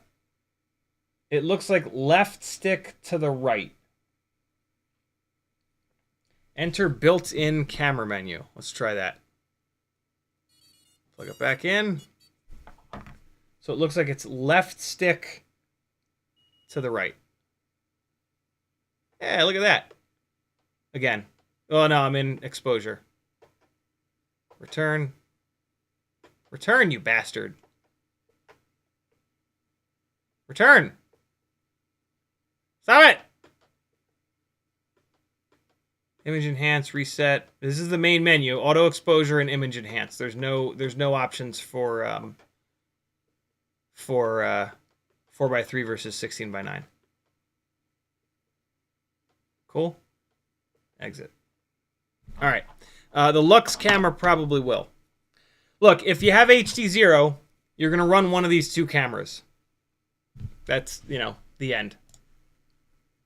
Jason Krebs says, any reason you don't use a benchtop power supply to power the goggles? I hate having cables coming off the goggles for whatever reason. It just drives me mad. All right, cool. So yeah, that's all the Eco has. What's all that? No, the fan is the external VRX. All right, cool. Let me power down the Fat Shark VRX that's piped into OBS, and we got some soldering to do. So let's knock that out real quick, and then we will check out the Lux camera. First, I'm going to take a weight. I'm going to weigh this thing because we're going to change the canopy. The Lux camera does not work in the old school Mobula 6 canopy. So I picked up this canopy from tinywhoop.com. I think it's just like the official canopy for the Lux camera. It's going to change the weight of this thing. We are 26.09 grams. Somebody add that into chat, please. Man, I hurt my hand/wrist last night, and it just started bothering me again. I was hoping I'd get away with it, but it is bugging me. 26.1 grams with the Eco camera and the Mobula 6 ultra durable canopy. We'll see where we end up with the Lux and this much slimmer, less protective canopy. I know the Lux camera is a little bit heavier, but this canopy is a little bit lighter, so it might be a wash. We might end up at the same weight. All right, so I'm going to try to not take this thing all the way apart. But I'm definitely going to pop the AIO up off of the posts in the frame. Let me turn this light up a little bit here. And yeah, we'll see what's what.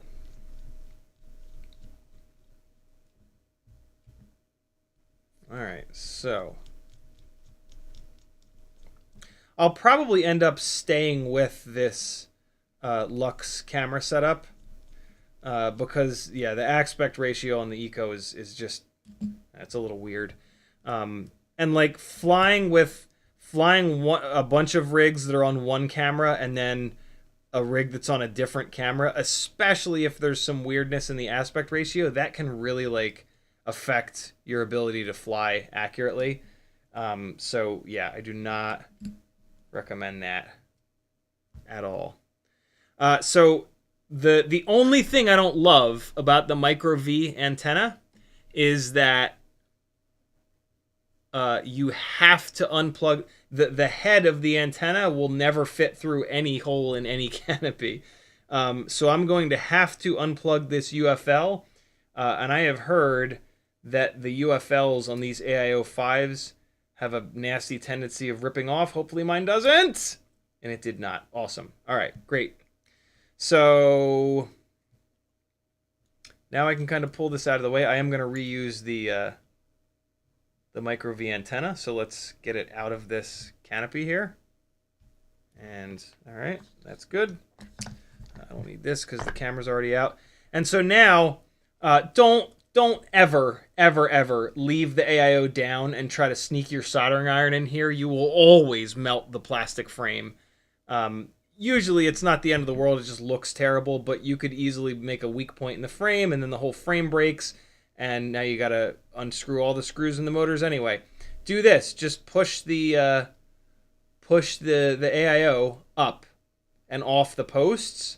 And now you have much better access to those pads. You know what I mean? If you want to be a super overachiever, you can probably get your OmniFixo in here to make the job even simpler.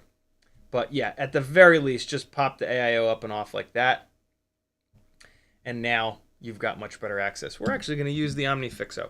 This is one of the beautiful things about the OmniFixo is that in like an awkward situation, right? I can like have it grab the frame over here, and then I'll make this one grab the frame over here, but then I can probably sneak one of these in to hold the AIO. Let's see. I can at the very least use this to push up on the AIO to kind of like stabilize it. Let me kick this soldering iron on.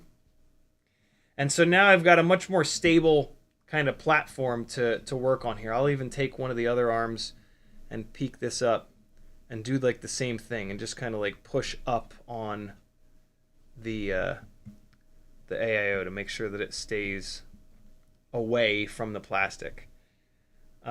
Regular helping hands, like the first time you use an OmniFixo, you'll never use regular helping hands again. I never used helping hands because they were just so much extra time and effort to get them into the right place that like it just wasn't worth it. The OmniFixo is not anything like regular helping hands. It is a magical thing that you deserve to have.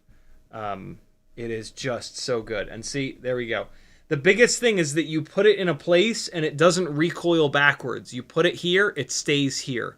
The regular helping hands, you got to like push it too far and then it'll recoil back. And then it's like, well, that's not quite right. Let me push it a little bit too far, extra far. They're just a nightmare, in my experience. I prefer using the mass adhesive electronic goop 1,000 times more than the regular helping hands. I still like this stuff, but I'm really into the OmniFixo nowadays. I'm using it for damn near everything. So let's get some flux going here. An OmniFixo and a set of nerd goggles will change everything in terms of the quality of your work and your ability to do work on these tiny little bastards without pulling all of your actual hair out. Hey, somebody do me a favor. Somebody type "I'll do it" to make sure that everybody doesn't do it. Whoever says "I'll do it," type into a chat message yellow, white, black, red. And that's front to back. Type front to back, yellow, white, black, red. That's the wire order on here. So that I solder the lux up to the right pads. I'm going to kind of fly through this. I've put flux on these solder joints, flux paste, so these should pop off of here. I accidentally touched the plastic frame once already. I just grazed it, but man, it melts that quick. Man, I forgot how small these pads are on this AIO5. Good lord, they've got a lot of shit crammed on here. This is the ground pad. Be patient. Gotta be extra patient with this AIO. It's a big, thick PCB.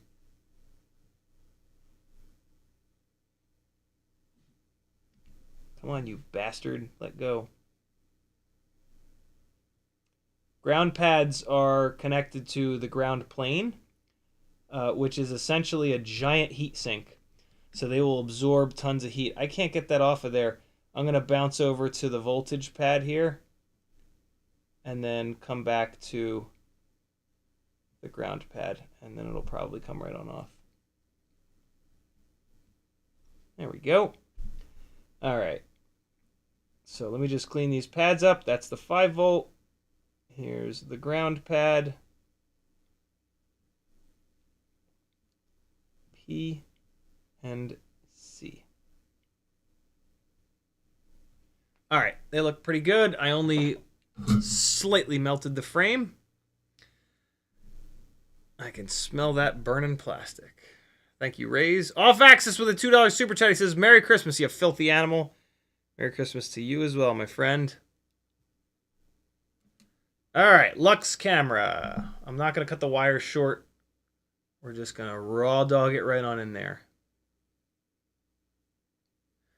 So we got yellow, white, black, red. You would think that the HDZero camera would have the wires in the same order that you would need for the AIO. No such luck. That's all right. That's asking a lot, admittedly. All right. Always move the work to you. Never move your hands in some weird-ass way around the work. Twist the work so that you don't have as hard of a job to do. Get it into a good spot so you can bring the soldering iron in cleanly without issues. Move the work to you. So first up, we've got 5 volt. My light is in a terrible spot. Oh God, now I'm just headbutting it. All right, let's get on in here. And we're gonna go 5 volt first.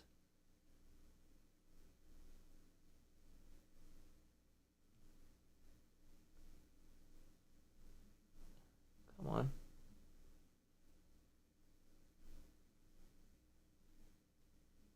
Small pads and small wires. All right, there's 5 volt.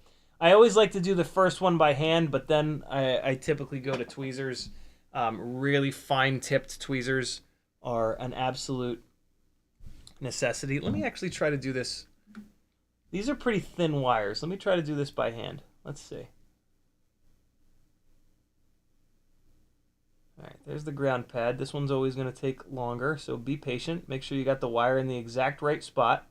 Sometimes with a ground pad, what I'll do too is hit the pad first to get a bunch of heat into it. And then I'll put the wire down. Because when you're trying to transfer heat through the wire, it's really difficult.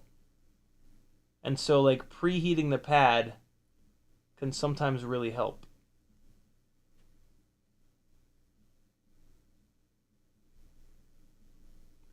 Just waiting for the rest of the pad to go molten. Ah, shit. It was all going so well. That's why doing it with tweezers is a good idea. That would not have happened if I was using tweezers.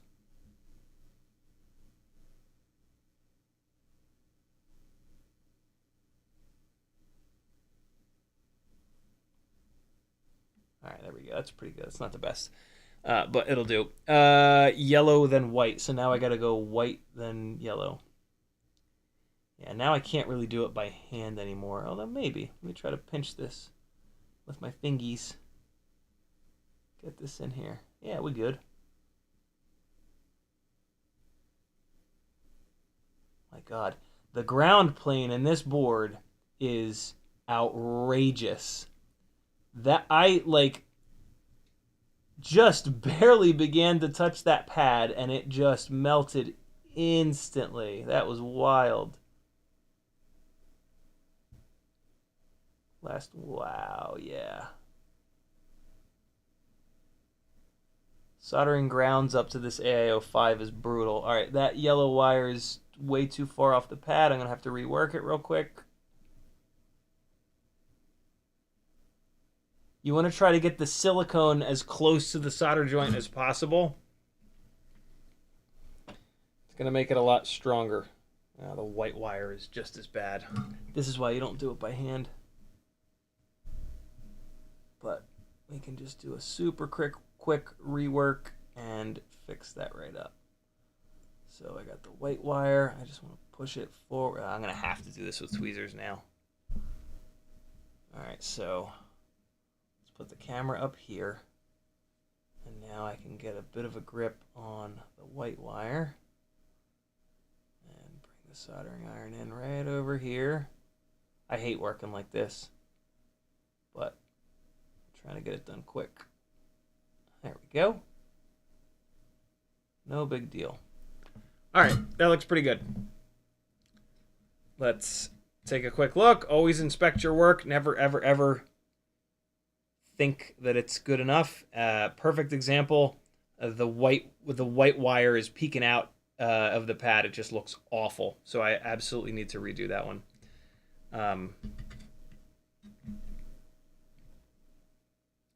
Clamp it here. Move the camera out of the way. Now I've got a slightly better angle on this to see what I'm doing. I do need to move this a little bit though so I can get a good angle with the soldering iron. Let's come in here.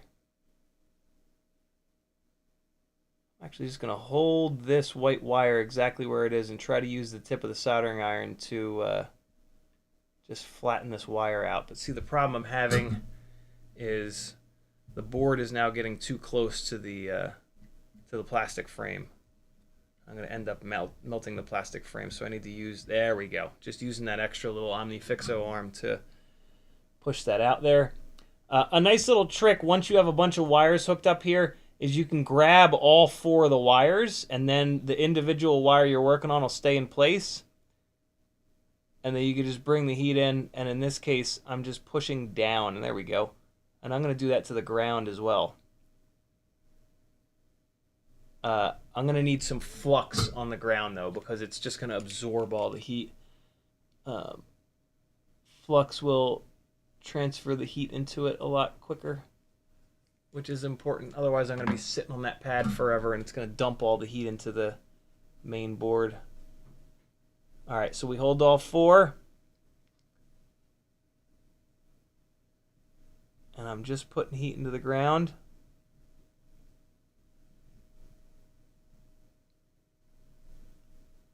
And now it's nice and flat. There we go. And now all 4 of them look really, really nice. If they look really nice, they're usually going to be really strong. If your solder joints look like shit, they're probably not going to be very strong. You're looking for shiny, smooth solder joints. They don't have to be that clean, but they might as well be. You might as well do it right the first time. Cool? Mother Ertzen says, hey, Ryan Quellet! Maybe VTX administrator ruining your day. Ryan, I'm going to make you a mod because I want your name to be in blue. You do not have to moderate. I would actually prefer you not moderate. Because I've got plenty of mods in here. Where the hell is it? There it is. Add as moderator. Manage block words. Change. Also has... No, I'm going to make you a standard mod. There we go. Hey, Ryan, look, man, I hate being down on HDZero. I really do, man. I respect you guys so much. I'm so thankful of the work that you guys are doing. I try really hard to not trash on your products, but I'm just 100% honest all the time. I share my opinion, I share my experience, and that's it. So I really hope to hell. Look, I know I'm on YouTube and I get people shitting on me all the time, right? So I get it, and it hurts like hell. And you know, that is one of the many reasons that I hope that I'm not being disrespectful with what I'm saying. Cool. I love you guys. I love that you're doing this. I am very spoiled, very, very spoiled with a lot of gear that works super well. And so, yeah, it has never been my intent to be, yeah. I always try really hard to like explain and figure out the people that HDZero is perfect for. And I hope that comes through. Cool. I really hope that there's no hard feelings. It fucking kills me to not be able to be more positive about it. But I've had a little bit of a rough time. That is to be expected. It is a new product from a small team, right? And I try to also mention that all the time. So yeah, I hope there's no hard feelings, brother. You probably have never even heard of me before, though, so it's all good, which is fine. I'm happy to be a small time YouTuber.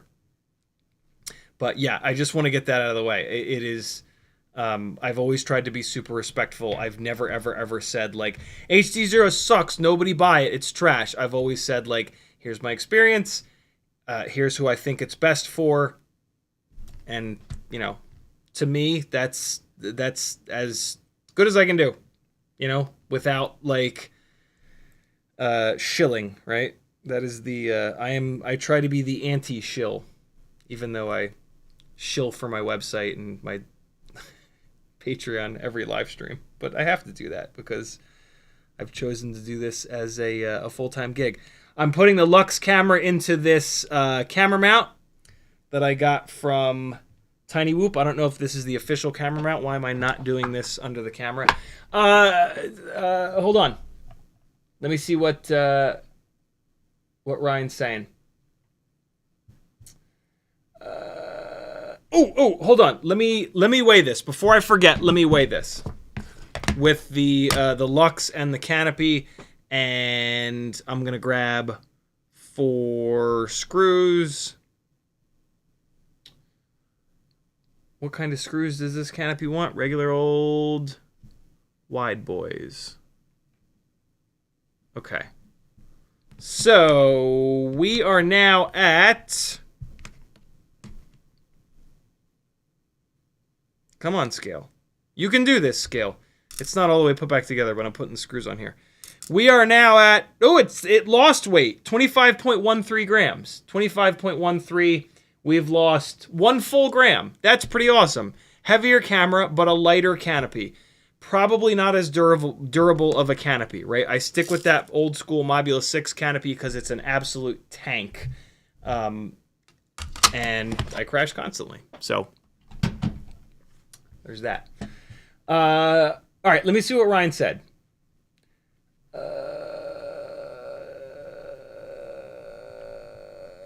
Ryan says for the AIO5 starting in R1, you can check ELRS Lua VTX admin settings. I don't even think I have the ELRS Lua on my transmitter. Let me take a look. I don't remember installing it when I went to EdgeTX. Nope. No ELRS Lua on my transmitter. Is that what you're referring to? I assume so, because Lua scripts live on the transmitter. And then Ryan says LuxCam 16:9 and 4:3 only changes the aspect ratio on the goggles, not the VRX. Interesting. Wow, that's wild. How does that work? Okay, fair enough. I'm hoping that Ryan, is there something about the Eco Cam? Is there I've never been able to put my finger on it, but folks in chat have noticed it too. Is there something a little bit weird with the aspect ratio on the Eco Cam? It's not unflyable, it's just a little bit off. Things look like they're ovals instead of perfectly round. Is that a thing, or are we all crazy? I mean, we're pretty crazy for continuing to be into FPV.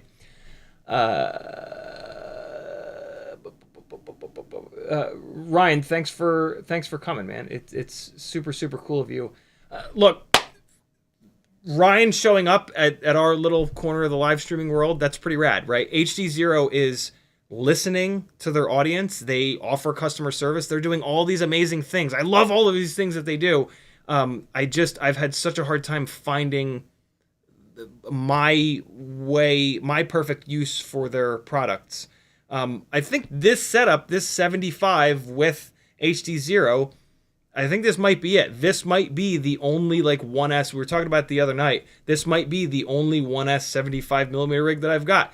Better video quality than analog, awesome for flying outside, seeing Scraggle, right? Low latency, love that. So, yeah.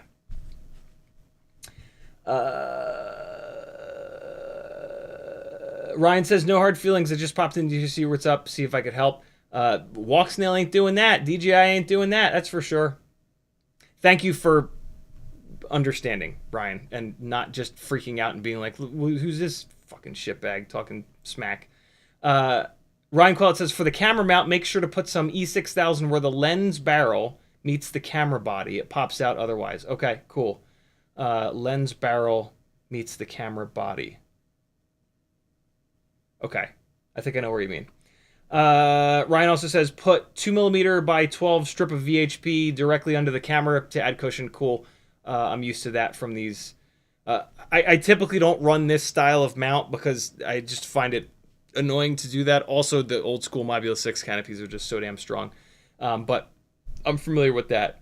Ryan Quelt says, EcoCam is similar lens to Tiny Whoop Pinch Cam, which has an odd fisheye. It does indeed. On the camera testing that we did a few weeks ago, we saw that, right? The pinch cam had a very strange.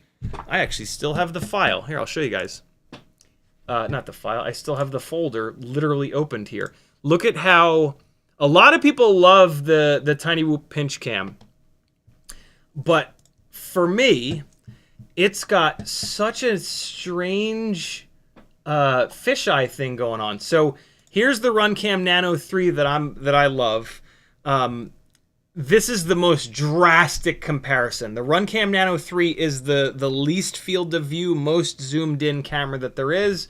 The Tiny Whoop Pinch is one of the wider ones. So this is a brutal comparison.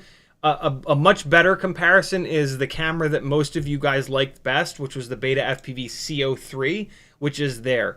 Here's what's super interesting, guys. If you look on the left and right side of the screen, at the so that if you look all the way off on the left and right, that's the actual field of view. So off on the right, we've got the door out of here and a little bit extra, and then on the left we've got my second monitor, just the corner, right? Watch this. You go to the Tiny Whoop pinch, we actually have less field of view, right? We don't have on the left my second monitor, just barely, and we just have kind of the same amount on the right. But like, look what happens to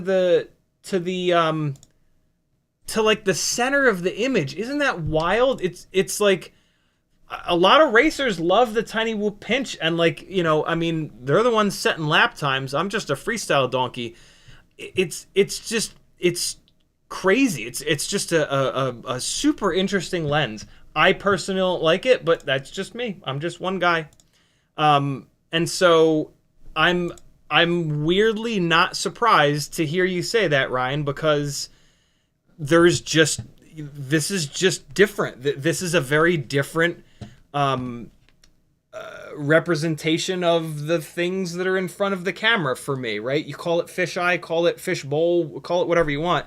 That makes a lot of sense that the EcoCam has this same lens, because there's just something going on there that I'm not at all used to. And so, cool. Thank you for that, dude. And then Ryan says, my absolute favorite AIO5 build is LuxCam on Beta 65 Pro frame. Wow, with 702 28,000s. No way. I just did a couple. I've tried to make the Beta 65 Pro frame work a bunch of times in the past. And I just had a live stream about it where I tested out the new Gemfan 35mm S props, which are really good propellers. What I can't get over with the 65 Pro builds is that it's heavier. I have not had any luck with that frame from a durability standpoint. And then you can only put a 300 mAh battery on it, so it's heavier, less runtime. I can't get it. Outside, I'm getting like a minute and a half runtime, which is brutal. I'm running it on really powerful motors, 603 prototype motors from Jesse at Tiny Whoop that are 30,000 kV. That's the power that I want. I find the lighter weight regular 65 mil builds with 702, 36,000s, 40,000s to be better. I get a lot more runtime. They're significantly lighter. Ryan says LuxCam is the only cam I use on AIO5. I don't like the EcoCam. Interesting. Look at all the good stuff Ryan's bringing to the chat. Thank you, dude. Very cool of you to swing by. Stay as long as you want. Come to as many of these as you want. We get ultra fucking nerdy with Tiny Whoops around here lately. My live streams used to be a lot more sort of balanced in the FPV world. Like, we used to talk a lot more about Cinewhoops and 5-inch rigs. I fly cinematic professionally, and so like, I don't always like. I like to just kind of go do that and then sort of leave it there. If anybody ever wants to talk about it, I talk about it. But yeah, the Tiny Whoop stuff, it's got me, man. It's so much fun to fly now. And like, being able to fly at any time in any weather, like any time of day, it's just so cool. And now with these really high KV 702s and the really lightweight 65s, like, I can get tons of stick time in whenever I want. And that is super handy, now that I'm living with kids in the house. And yeah, so this has become like, it's funny, like, a lot of the newer people to my live streams only know me as a Tiny Whoop guy, that was like 2 years ago. It was not that at all. It was so much more balanced. But yeah, I don't know. I mean, with a lot of this stuff going on in FPV in the world right now, I don't have a lot of motivation to move away from Tiny Whoops, because it feels more and more every day like Tiny Whoops might be the only thing that we're allowed to fly before too long. And so, yeah, I don't know. I also, like, when I ask chat for feedback, the feedback that I typically get is you do what you are most interested in because that's what's the most fun to watch. And yeah, that's been Tiny Whoop stuff. And so I'm just sort of following the passion, I guess you could say. And I'm very lucky to be able to do that. Oh man. If you guys do like another version of this board, can you maybe give us a little bit more board material for these grommets to hang on to? They pop out of the board so easily. It just makes getting the board mounted a little bit more difficult. I forget who it is, but one of the companies, it's either Happy Model or Beta FPV, they put their little pockets for the grommets to go in are just perfect. And like the grommets go in there and they don't want to pop out. Yeah, that's my that's one of my little super nitpicky pieces of feedback. Ryan says, I use the new prototype HQ 35mm tri-blade ultralight props. Oh my god, I didn't know that was a thing. Well, that's pretty cool. I don't really have any complaints about the new Gemfan props. But I would love for them to be a little bit lighter. You know what? Okay. So you're able to run the 702s because those HQ props are lighter. I went to a bigger motor because I weighed the Gemfan 35mm S props, and they were significantly heavier than all of the 31mm, 30mm props. So I immediately went to a 603. All that being said, though, I'm still super happy with the performance of the regular 65mm rigs. But I mean, it with the AIO5 is a little bit heavier, and so it does make sense that it would that you'd want to go up to the 65S. I was super excited like a week ago when either somebody in chat mentioned it or maybe I just thought of it. I don't really remember. I was super excited. Like the AIO5 is a little bit heavier, and so I got extra excited at the thought process of like, hey, now maybe the Meteor 65 Pro frame has a perfect sort of home. And then I was kind of let down. All right, so one of the something I've got going on right now is the plug header here.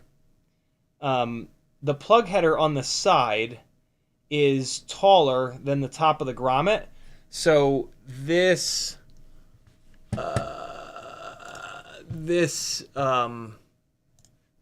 camera mount is not wanting to sit down the way that I kind of need it to. And I mean, I could just throw screws into it. I could put like a little shim above it, but I don't know. What has the potential of happening is that the camera might not sit totally flat. I do need to grab a little piece of foam to put it. I'm not going to do the E6000 thing right now because it takes forever to dry, but I would like to put a little piece of foam here below. Hold on, I should have a little piece floating around in the toolbox here. Maybe in this little thing. Yeah, so this is the foam that Happy Model sends under theirs. It's a little thick, but it'll compress. That, of course, is what she said. Oh, and you know what? This will actually help with this issue. This will help make sure that the camera doesn't sit sideways. I do need to get an antenna plugged in here, though. Oh, you know what? I weighed this without an antenna, guys. I'm sorry. We're going to have to add a little bit of weight to that. It's not a full gram lighter. It's going to be, I mean, it's going to depend on what antenna you run. You could run a janky little antenna, a converted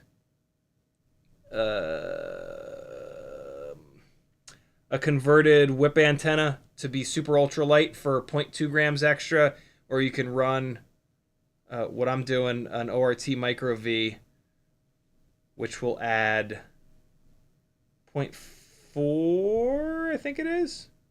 Who knows what a micro V weighs? Someone in chat will know.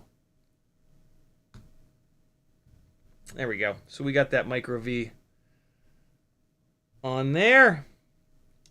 And, all right, so let's get the little piece of foam set here.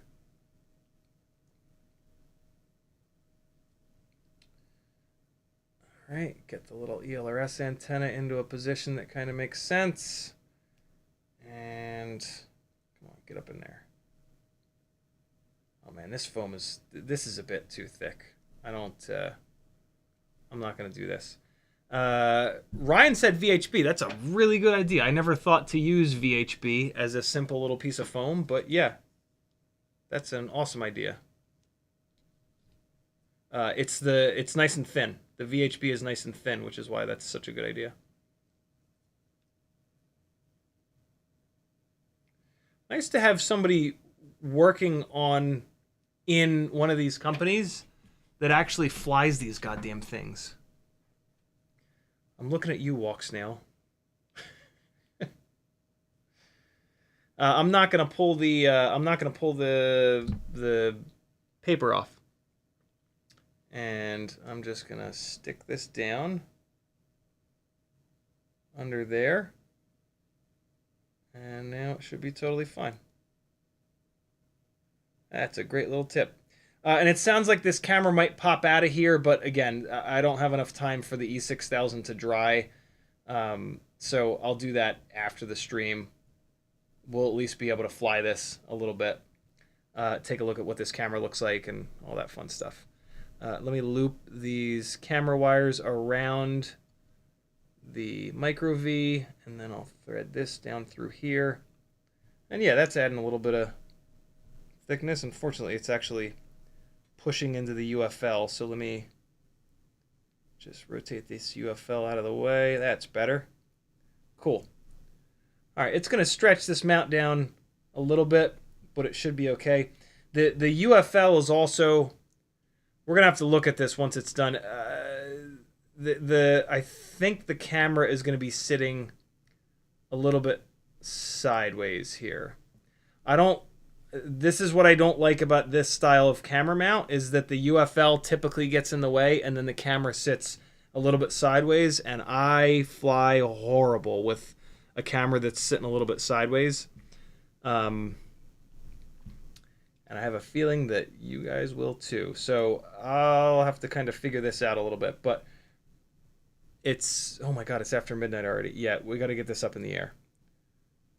Got to get this up in the air. So these are the Beta FPV silver screws. These are my least favorite. They're the shortest. But they're just what's on top of the toolbox right now, so we're just going with it. All right. And that's a little bit short there. That's gonna...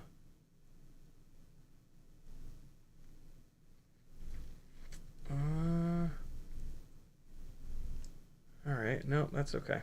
It's pulling the post in a little bit, but that should be fine. It looks like it's threading into the, it's going into the threads rather than going between the post and the rubber grommet. It's always something to be careful of when you're putting these screws in, friends.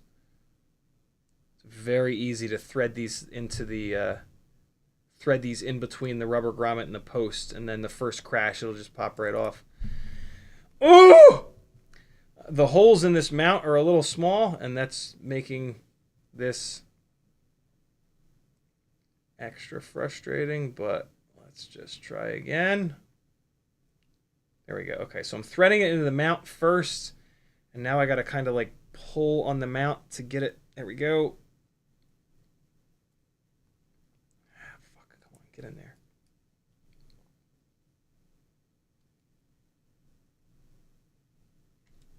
There we go. All right, caught the threads. All set. I'm not going to crank these all the way down because it's kind of pulling the camera a little bit weird. I'll show you guys that in a second. I've shown you that a million times with this style. It's why I don't run the Oh God, what's that mount called? It's why I don't run that mount that I did that 3D printing competition with.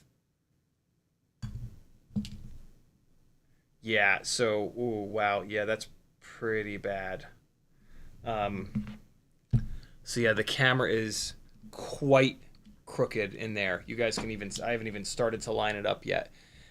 So yeah, that's gonna be a big problem for me. And it's happening because of where the UFL is, right? The UFL is picking this up here.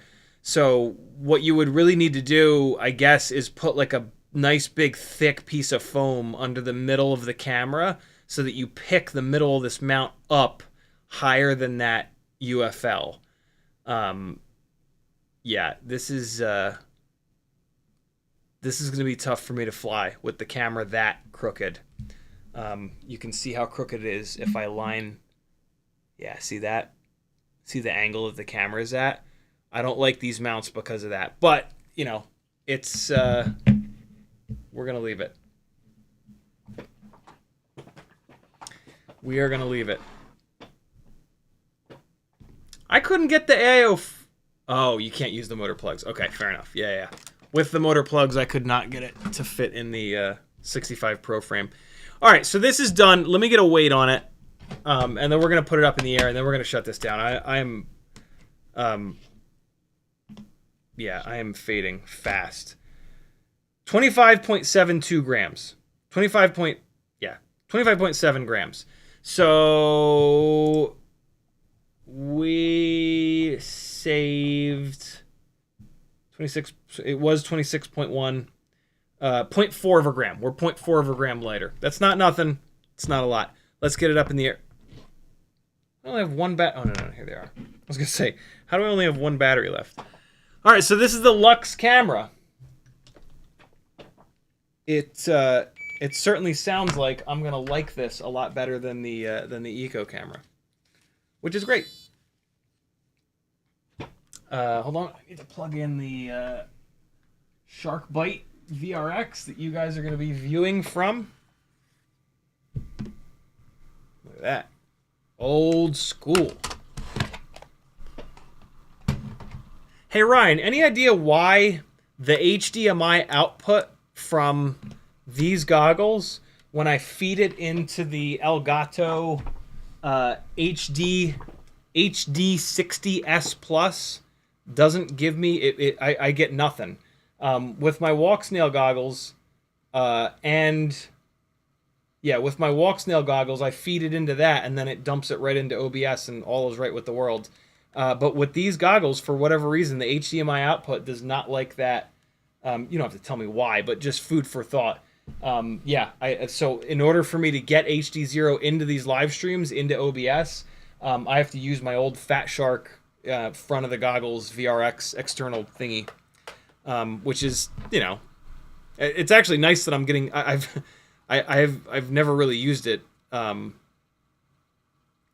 so it's kind of nice that I'm using it again. And it's nice to be wireless. So I admittedly, I kind of like it. But whoa, okay, there we go. That camera's looking nice. Hey, also, here's one of the other complaints that I do legitimately have about these goggles. Is there any way to make these goggles automatically search for HDZero versus analog? For me, it's annoying to have to go back and forth. Again, it's me being a picky bitch, but still. It would be... Oh, for God's sakes. It would be amazing if when you turn the goggles on, they would scan HDZero and then scan analog. And wherever they get a signal, that's where they go. Hopefully that makes sense. So this camera looks great. I'm not noticing any weird aspect ratio stuff. Everything just looks normal, which is rad. This build has been having this core temperature warning problem. These are very powerful motors that are on here, and this is kind of a heavy build. We've run into this before with analog 75mm builds. We're asking a lot. We're asking a lot of 5-amp FETs, and they're just getting hot. I think the solution is less powerful motors, but These motors have just barely enough power for what I want. And so, yeah, I don't know. It could be a PID tune issue, but last time I think I backed the tune off and it didn't really help things. So, and I mean, the tune is good. It's not great. Like, I would actually... There was a big hit of prop wash a minute ago, so I would actually want to push this tune up more, not down. Filters should be fine. It's the same filtering scheme that I run on pretty much everything. That was awkward.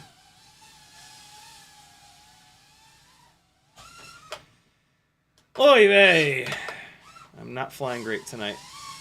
This is a very different rig to fly, though. I mean, 75s in the house are already kind of a pain in the ass. I can see why you like this camera. It is much more sort of normal than the EcoCam, and normal is good when it comes to cameras. Ugh.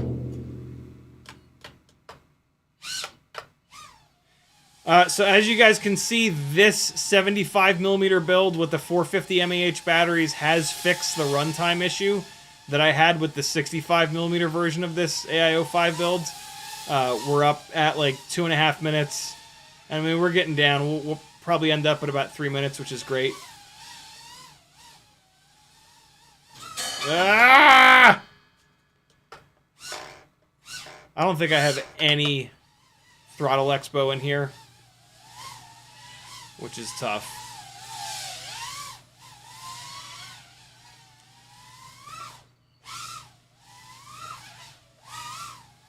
We can do some stuff. We can do some things.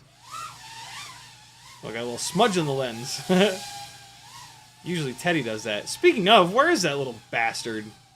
Alright, this battery's ready to go. Man, this thing's getting hot. Jeez. 194 is a bit much.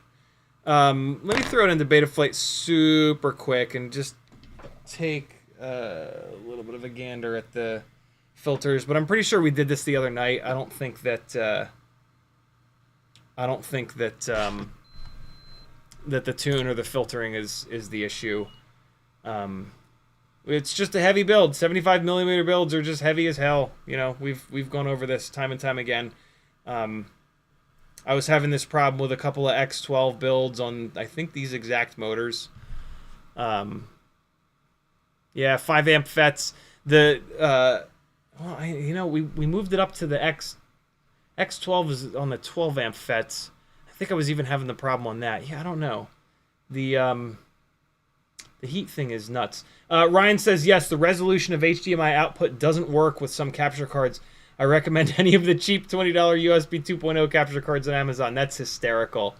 What I will say is that these goggles output beautifully at the RC Drift Car place to the quad gigantic TVs, which was super, super, super fun. I was able to chase the little RC Drift Cars around with analog and display my feed on the monitors for a bunch of the drivers and spectators to watch, which was just hysterical. If you haven't seen any of my RC Drift Car chasing stuff, check it out, man. It's super, super, super wild. Most of it was recorded on these goggles, which is why it looks so good. PID tuning. As you guys can see, the tune is not aggressive at all. And okay, so it's a BMI 270 gyro. Yeah, I mean, this is the same filtering scheme that Brandon's Baked Beans helped me set up, which works really, really well on BMI 270 gyros. I actually have an additional dynamic notch filter in here to try to help with this. I've even got the D-term multiplier turned down. Let's actually turn it up. Let's do less filtering. That sometimes helps with tiny whoops because they tend to run so clean. So we're going to go to 1 dynamic notch, and we're going to turn the D-term filtering up slider up to 1.4, and this might help. It probably won't have any effect. We're also going to put the Q factor higher. Put the Q factor up to 400. Let's see if this helps. I'm going to move the minimum frequency down to 100 too on the dynamic notch. This might help. I doubt it, but it's worth a shot. I got one more battery in me for you guys. I hope you enjoyed. I will see you guys on Wednesday night. Have a wonderful Christmas morning. We'll hang out Christmas night, and then we're going to do the 12-hour live stream on Friday. It's probably going to start at 2 o'clock. I'll see you then. I'll get it scheduled. I'll get a Patreon notification out to everybody, which I'll shoot an email to you, and then a Discord notification as well. Battery number... Oh, here, let me clean the smack off the lens. And away we go. Let me just cool this down manually real quick.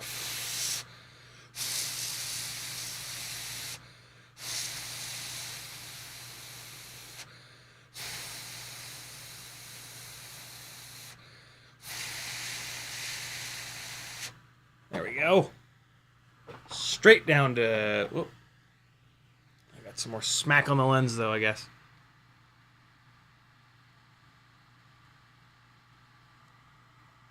All right. Last battery of the stream. Merry Christmas, my friends. Why is the lens infinitely dirty? Whatever. I'll ignore it. Let's see if the core temperature comes under control. Let me just chill for a minute.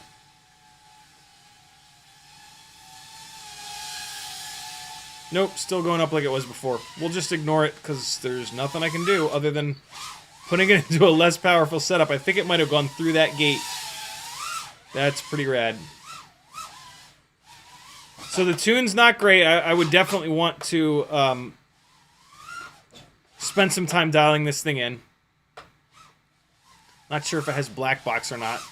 Not that I really use black box, but I could beg Brandon to help me if it did. Oh boy.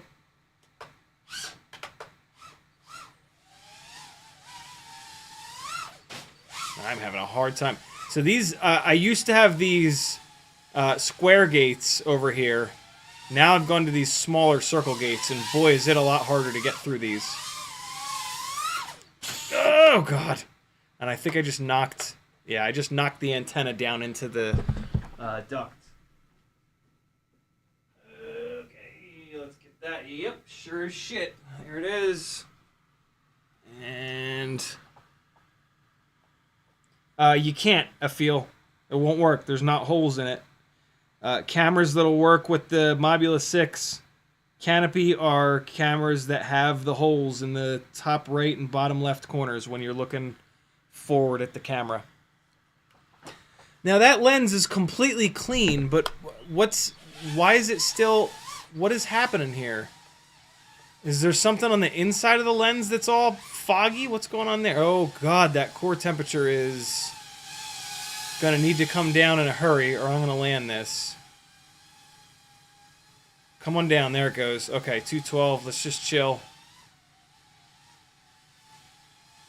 Just fly it like a Cinewhoop for a minute. Hey, or crash it. Yeah, it's coming down, there it goes. Oh my God. Most people's solution for the core temperature warning is just to turn it off. I don't suggest you do that.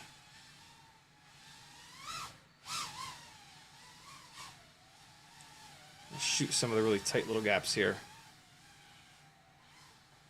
I don't understand what's going on with the lens. It wasn't like that at first, but then like that one crash caused it to get kind of blurry like this. I don't know what that's about. This is more of an outdoor rig, for the record. You know, it's dark out, so I'm not flying it outside right now, but this is not really what this thing is meant for, per se. Oh, God, that was just the sloppiest flying ever. Oh, my God. Come on now. There we go.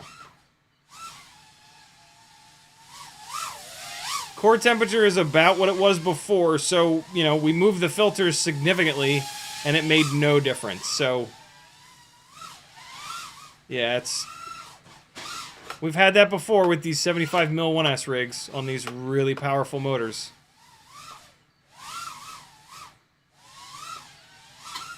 Lower kV, less powerful motors will fix that issue, but then it won't fly as good. And I'm already kind of unhappy with the way 75mm 1S rigs fly, so...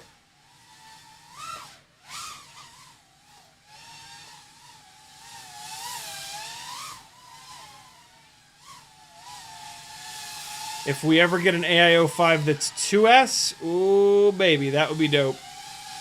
That would be the God 75mm setup. Decent runtime, 3 minutes and 10 seconds. Not bad at all. So yeah, this to me, this is the AIO5 setup. This is where this AIO5 will live. Is in a Mobula 7 V4 frame. And maybe I'll try some different motors. These, especially with that core temperature warning, I'm tempted to get these 802 33,000s off of here. So what I'll probably do is the same sort of thing that we did with the analog 75mm 1S builds, is I'll start going through the other motor options. I'll put this onto Beta FPV 1102 22,000s. Oh, we have to fly another battery. This is on the HQ props. This is on the new HQ 1.6 by 1.2 by 2 props with the 1.5mm hole that I have found to be out of balance. And propellers that are out of balance will absolutely cause core temperature warnings, because they put all those extra vibrations into the PID loop, and then it freaks out and it tries to correct them, even with a soft PID tune. So we're going to get these props. Oh, God damn it. I didn't drill these out. Maybe we're not going to do another battery. Damn it.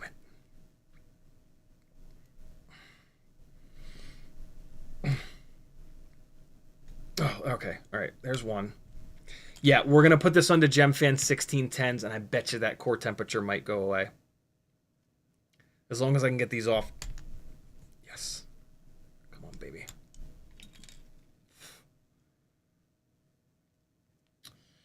All right, let's see.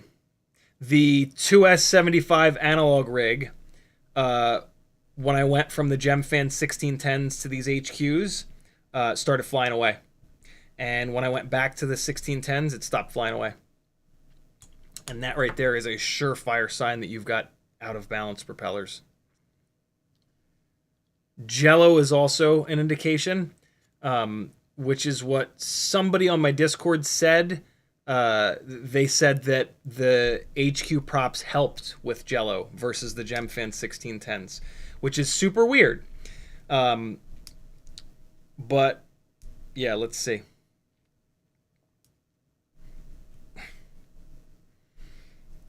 Oh, man. Come on, HQ. Dial in this inner diameter, please. There we go. These are pretty damn close, but they're just a little bit too tight. Okay. Gemfan 1610's going on, and then we're going to do at least a partial third battery. And then I'm going to get into the car, and I'm going to drive a fucking hour to Alpharetta, to my old apartment complex, because somehow I still have an address somewhere. I still have my old address somewhere, and there's a package waiting for me there. And I'm busy all day tomorrow, and they're going to start charging me for it being in there on Christmas Day. So that's going to be my night at 12:45. I'm going to go drive for 2 hours, but you guys know I love driving, and it'll give me a chance to beef up the playlist for the Sunday night dance classes that I'm now hosting, which is nice. Nothing wrong with. I love driving at night too. I prefer driving in the mountains at night with the Miata that I'll never get back, but hey. Sometimes you eat the bear. Sometimes the bear shits on your head.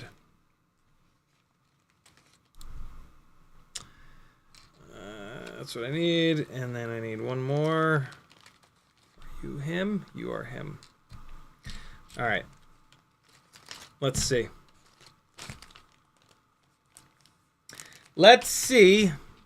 if the core temperature warning goes away. I forget. Are the Gemfan 1610s just right, or they need to be drilled a little bit? I can tell by running the drill bit down them. They're just about right. I'm going to drill them just a little bit, though.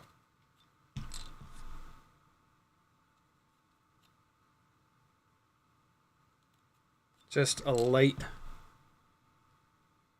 drilling. Ryan says LuxCam lens is plastic for weight. I'm careful to clean it with eyeglass cleaning wipes. Is that what it is? I was just being sloppy using my t-shirt. Every day with Bruno says Happy Christmas. Happy Christmas to you as well, my friend. Curtis Hayes says the Lux can fly at night pretty well. It's like pitch black. And we don't have any lights on this house. Ifeel says, I'm sorry I got confused. I meant the HDZero camera whoop light. Do I need anything other than just the screws? Nope, just the screws. If the camera has the holes, you are good to go. All right, for real this time. Last battery of the live stream. Thanks for hanging in there with me, friends. Yeah, there we go. Now it's just right.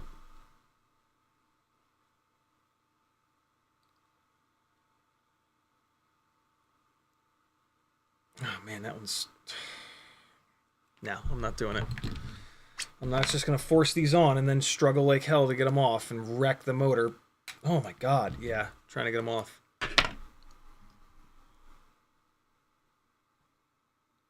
I still do have 0.99 millimeter and 1.5 millimeter drill bits in stock on the Etsy store. Linked over on CiottiFPV.com. If you don't have some, get some. Otherwise, you will, I guarantee you will ruin your motors putting propellers on that are too tight. If they aren't already. The laser welded connection between the bell and the motor shaft is not super strong. And pushing propellers on or pulling propellers off really hard will hurt it. And eventually you will have motor shafts and bells that slip, which is hard to troubleshoot, and then that motor is worthless. And you can't just buy replacement bells. A lot of times you can't just buy one extra motor either. So it ends up being like a $40 mistake. So spend $10 on a 0.99 and 1.5 mil drill bit from my Etsy store and save yourself $40. It's a pretty good deal, isn't it? There we go! Gemfan 1610s. Yeah. Here we go. Hold on. Let me properly clean the lens with a lens cleaning cloth. Get in there. All right. And there we go. What the hell? It's still foggy. You're not supposed to do that. There's weird stuff in your saliva / breath. Don't ever let a camera nerd see you do that. They will scold you for it. But it does work. Although it's still foggy. I mean, that's as clean as I can get it. Oh, there's a scratch in the lens. I'll be damned. Wow. Okay. I must have hit something just right on that crash and I scratched the lens. That's a shame. All right, let's see if that core temperature warning goes away once we're up in the air. Damn, dude. That was the... I wrecked this lens pretty quick. Hey, Ryan, do you sell replacement lenses for these? All right, so we're up to 176, 178. Doesn't look like it's making much of a difference, if any.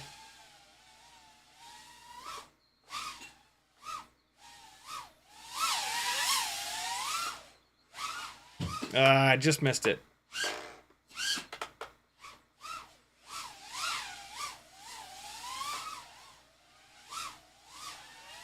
Get down in there, little fella. Oh, wow, it might be even worse.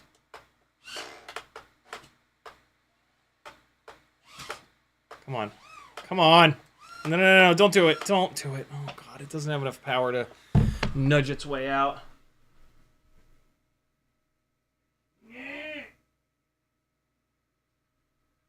I also have to figure out a way to secure this antenna better. It's just flopping in the breeze.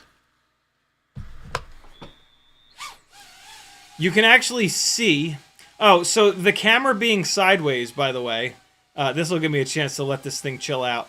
So if I level the horizon, it drifts to the side. And you can actually see it in the bottom left, the bottom left and bottom right corners. Look how much more of the propeller and even the motor bell is showing on the bottom left versus the bottom right. That's this camera mount being propped up on the UFL on one side and not the other. I need this thing to start cooling off. There it is. Now it's cooling off. So yeah, this camera is sitting sideways, which is one of the reasons why I'm not flying great. See, when I level the horizon, I slide to the right. In order for me to not slide around, see how the horizon's not level? That's because that camera mount is off. The camera mount is sitting a little bit sideways. That drives me nuts.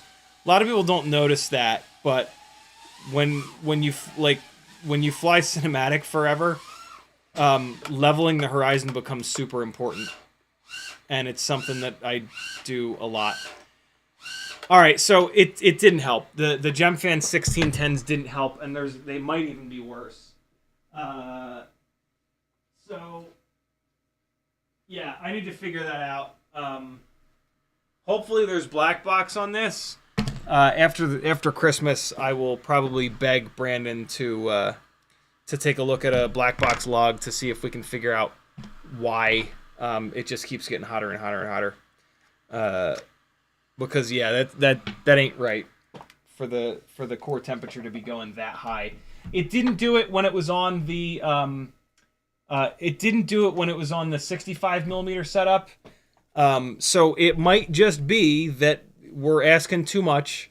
Too much powerful motors, heavy 75 millimeter build. Yeah. The lens is scratched, which is why you're seeing that smudge. I scratched it like 4 seconds into flying it. But yeah, I like this camera better than the Eco camera for sure. Thanks for hanging, friends. I'm gonna go drive to Alpharetta. I cannot believe this, dude. I've been living in this house for 2 years. Every single order that I've placed, I was very careful to make sure that I used this address and not my old address. And somehow, somewhere, my old address is still out there. Super annoying. But that's what you get when you bounce around and live in different places, I guess. Did we run 4 batteries or just 3? Just 3, right? Or no. We ran that battery initially, right? Yeah, we ran 4. Cool. Thanks, friends. Have a wonderful Christmas if you celebrate that. A wonderful holiday if you celebrate something else. I'll see you guys Wednesday night at our regularly scheduled time. If you are having a hard time, reach out. On my Discord, there is a text channel called FPV Therapy with some beautiful people in there that are here to listen. You can call them. You can do whatever it takes. Suicidal ideations typically only last for 5 to 10 minutes. Get yourself past that 10 minutes. It's going to be okay. I promise. All right? We all need you. All right? I know this shit's hard. This season is brutal sometimes. We all need each other in our lives. So stick around. It's worth it. I promise. I know things seem awful, scary going into January, but we will all get through this together, okay? I will see you Wednesday night. You better show up for me Wednesday night, all right? 10 o'clock Eastern time. I'll be here. You better be in that chat waiting for me, all right? Be good, friends. Here's some flying. This is the 65. Nah, we already played that. Let's do the 2S build, the 2S analog build on 1002s, 75 millimeter. I'll see every single one of you Wednesday night. All right? and then we'll do the 12-hour stream on Friday. Be there. I will. Later.